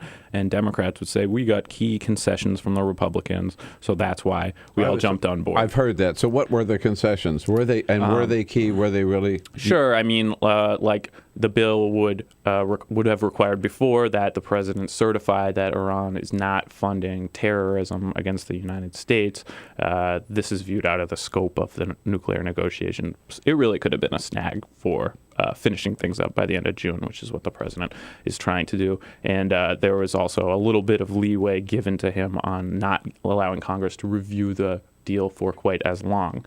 But I view the 30 bill as, days rather than 60 days. Right. They wanted 60. They ended up getting 30. But it could be longer than 30 the way that the bill is written, depending on if the president vetoes the disapproval measure, et cetera. So it really didn't move that much. To me, it didn't change a whole lot. I think that the White House was altering their position because they don't want to be on the losing end of their party. People like Barbara Boxer, people like Chris Murphy, who had opposed the bill before, were getting on board. And Secretary Cheri was lobbying Corker at 11:30 a.m. on Tuesday not to go forward with the bill. An hour later, the White House chief of staff came to the Senate Democrats on the Foreign Relations Committee and told them, look, we're not going to veto this bill anymore. So that's an example of how fast this was moving. Whoa. Yeah, and the White House must have known that they must have counted the votes, right? Right. And they didn't have the votes. And because too many Democrats wanted the congressional authority to at least review the deal. And I think you would have seen things turn out differently for both the White House and Congress if Robert Menendez was still the ranking member. He's less conciliatory on this issue than Ben Cardin is, who's from Maryland, and Ben Cardin is a more reliable ally of the White House and Democratic leadership, while Menendez on foreign policy goes his own way quite a bit, especially on Iran, issues of Israel. So I think that was also a factor. And especially on Cuba as well. Right. That news broke while they were voting on the Iran bill. So many of the foreign relations members weren't aware of it until well after they got out of this hearing. So it was an interesting confluence of events on that Tuesday. The news you're speaking of being that President Obama said the State Department has completed its review.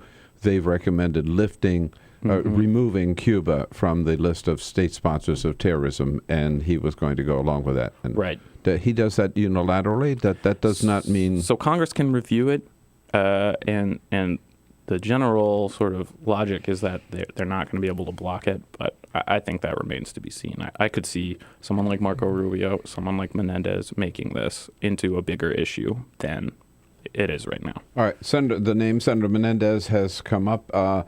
He is still on his job and still functioning as a U.S. Senator and will be able to do so through troubles? He's acting on Capitol Hill like nothing ever happened.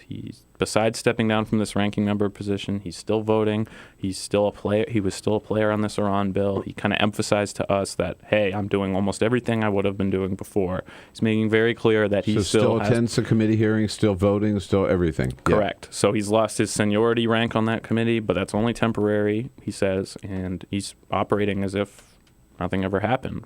But something did happen, and today there's a new Quinnipiac poll that says New Jersey voters want him to resign. The New York Times suggested that he should resign the day after charges were filed. Right. Legally, I mean, in terms of as a United States Senator, having been indicted, he can still that he stepped are being. That's correct. Both parties, there's a presumption of innocence. He should be allowed to have it in court. And so I don't see things changing. The most recent example of anything like this happening would be Ted Stevens. And it took him getting convicted to really get the ball rolling in the Senate, saying we might expel you, and people in both parties saying you should resign. So closest. Been members of the Senate? No, publicly? Plenty of people. And everybody, right? Right. Then you start getting answer and asking because nobody's and Republicans don't want it to happen either necessarily. I mean, they're fine with Menendez lingering out there as a kind of bad example of Democratic politicians, and they also don't mind that he's their ally on a lot of foreign policy issues.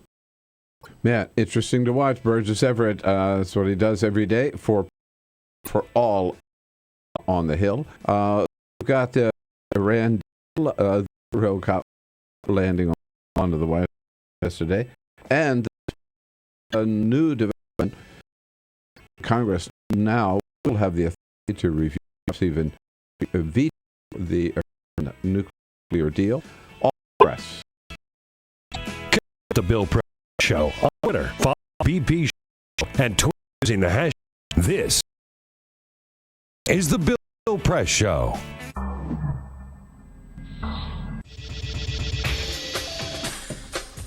Tune into Free Speech TV for Democracy Now!, a national, independent, award-winning news program bringing you people and perspectives rarely seen on corporate media.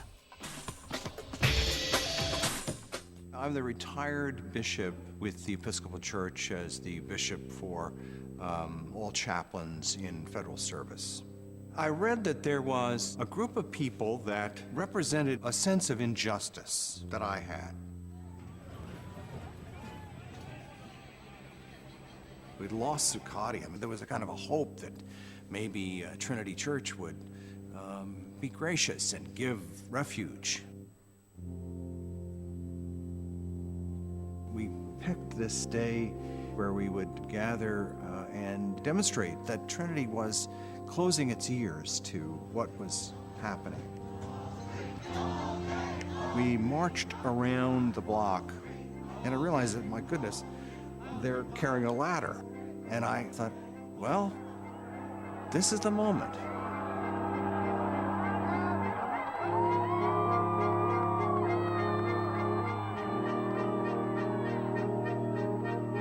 You could feel a spiritual presence. You could feel a certain something.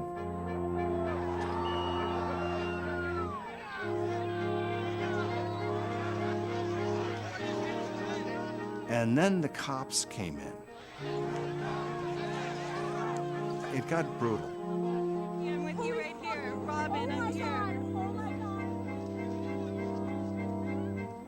church needed in this moment in history to stand alongside of these protesters. The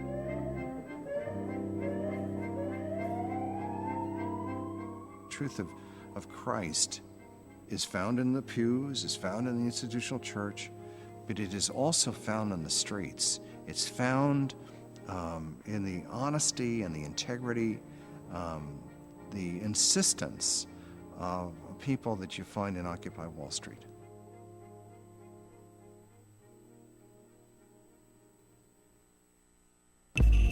Tune in to Gay USA with hosts Ann Northrup and Andy Hum for in-depth coverage of lesbian, gay, bisexual, and transgender news. Watch Gay USA every week, only on Free Speech TV.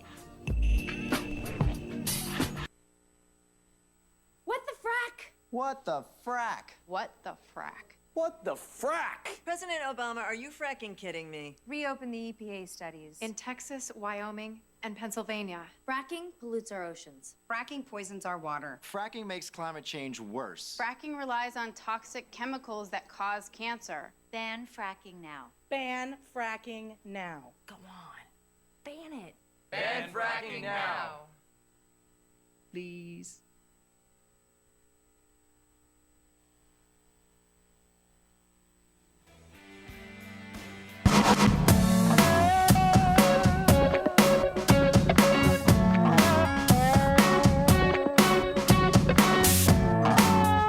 This is the Bill Press Show.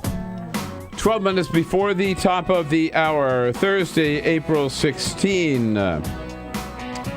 They are back in town, the House and the Senate this week. Are they going to accomplish anything? They've already accomplished one thing in the Senate at any rate. We were talking about the Iran legislation.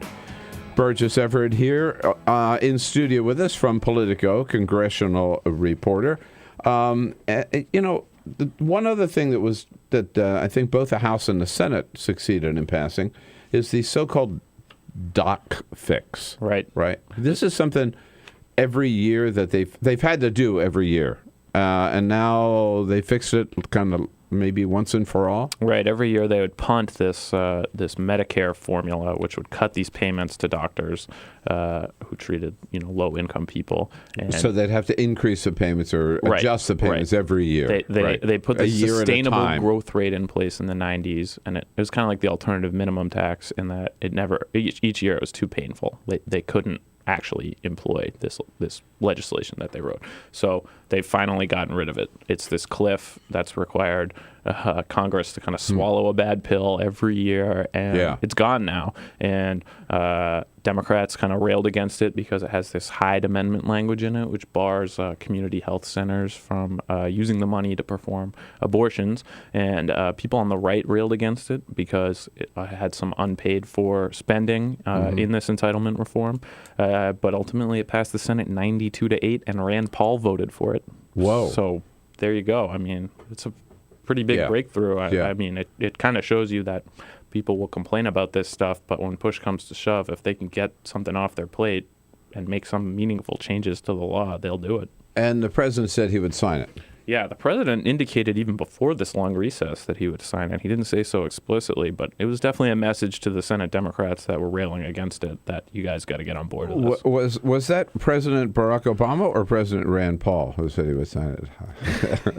President Barack Obama. I haven't heard Rand Paul say he would sign it, but he did vote for it. But he did vote for it. But what raises a question, so what impact does it have, if any, when you've got there are only 100 members of the Senate, right, and 3 of them are declared candidates for president. And you could see a 4th, Lindsey Graham. Oh, Lindsey, of course, yes, Lindsey Graham. How could I forget? So with Ted Cruz and Rand Paul and Marco Rubio already in, is it for them just business as usual? I think, and you saw this week on the Foreign Relations Committee, because Rubio, who announced on Monday, was back in Washington on Tuesday to be here for this vote. And Rand Paul was there, too. In that hearing? Yes.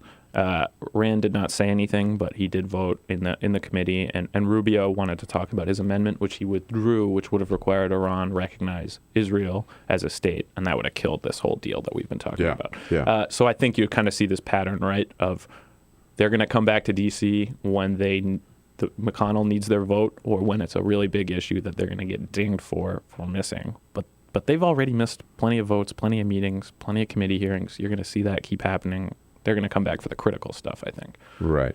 And what it sounds like, using their Senate, their speaking time, either in committee or on the floor, to kind of put out the message or the issue that they want to, which is going to help them in their campaign. I mean, it's not campaigning from the Senate, but it sort of is. I mean, everything they do has already been viewed through this presidential prism, but it's way different now that they're officially declared. And especially in foreign policy, I mean, this is an advantage they have over the governors. The governors can say, you all don't know how to run a state. You don't have the executive experience. You're first-term senators. They can say, hey, you don't know anything about foreign policy, and I've been involved in the most important foreign policy debates of our time. So you can see that advantage starting to show just in this week's vote. So the three of them running for president, and John McCain running for re-election. Yeah, that's right. Surprise? I mean, you would think that. What, Peter? Do you remember? Or maybe you know. He'll be. I think he's 78 now, so he'd be 80. Yeah, I believe. Right, he's 78 now. Right, so he'd be 80 when he's reelected. I guess. Right. So if he were reelected, I mean, the guy seems to be loving his job. He's in a good mood. He stops and talks until nobody has any more questions every day. He's the Senate Armed Services Chairman. He's in the middle of everything in the Senate. I mean, I can't imagine him retiring simply because he appears to be loving it. Amazing. I thought the same of Harry Reid, however, too. I thought this You guy... never thought Harry Reid would step down, yeah. It has as much to do with how long he's been central to politics that it's just hard to imagine these guys retiring. But I've read that he made that decision that he was not going to run for re-election. Harry Reid did, even before his accident. Right. And then the accident made him reconsider. But, I think McCain is doing everything right now that makes you say he's definitely running. He's not bluffing. Mm-hmm. But everybody's running until they're not, right? Yeah. You never say, I don't know, I'm on the fence, All right, well, Burgess, we're going to let you go because I understand there may be another gyrocopter headed toward the Capitol. We want to get over there. I got to hitch a ride. There he goes. There he goes. Right out of the studio, back on his gyrocopter.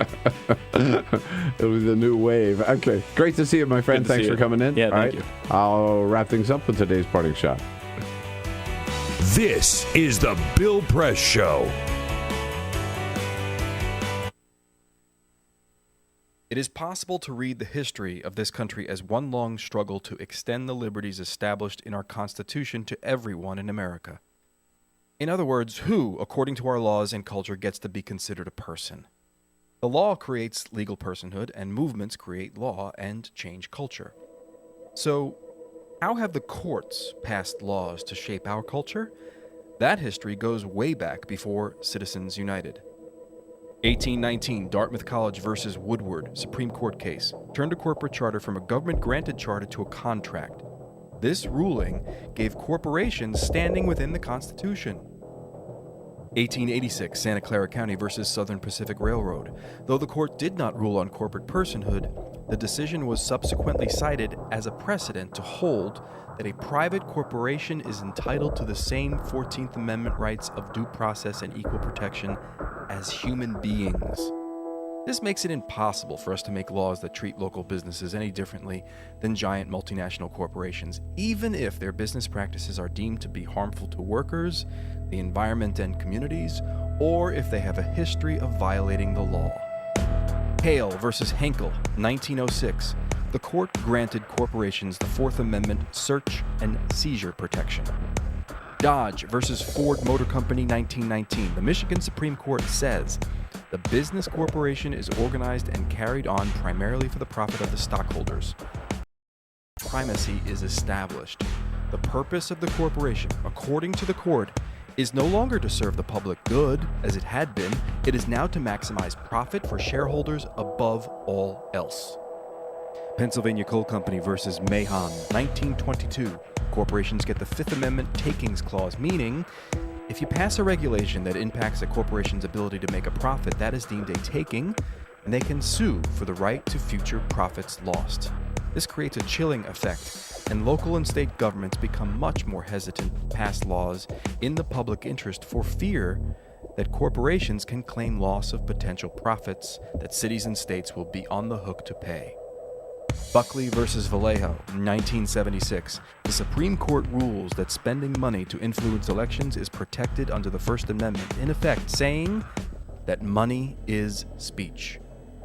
Citizens United versus Federal Election Commission, 2010.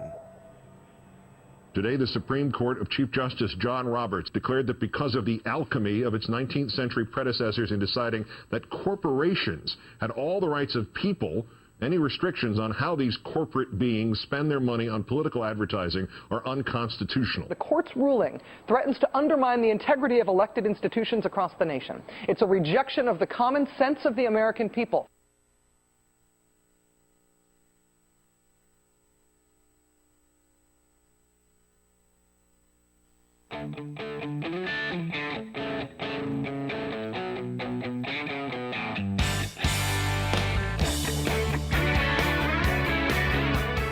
The Parting Shot with Bill Press. This is the Bill Press Show. Well, it's a conspiracy. I'm convinced. Ted Cruz announced for president while I was vacationing in San Diego, and Marco Rubio announced just last Monday while I was on my way to the North Carolina. But they can't escape. I've still got their number, and in neither case does it add up to 1600 Pennsylvania Avenue. If anything, I think Marco Rubio is the weakest of the three candidates so far. Both Ted Cruz and Rand Paul are more substantive on the issues, even if you disagree with them. Remember, Rubio is only known for one thing in the Senate so far, his embarrassing response to the president's State of the Union in 2013, when Rubio interrupted his remarks on national television to lunge for a bottle of water. In his announcement, Rubio presented himself as a new face with new ideas, and yet when you look at him closely, he's got nothing but old ideas. On Cuba, for example, he opposes normalization of relations, and on immigration reform, he's alienated the entire Latino community by opposing the comprehensive immigration reform bill that he himself wrote. Look, Marco Rubio would have to give up his Senate seat to run for president. If I were he, I would keep my day job. I think he's going to need it. That's it, folks, for today. Thanks for joining us. We'll look for you tomorrow. Bill Press Show.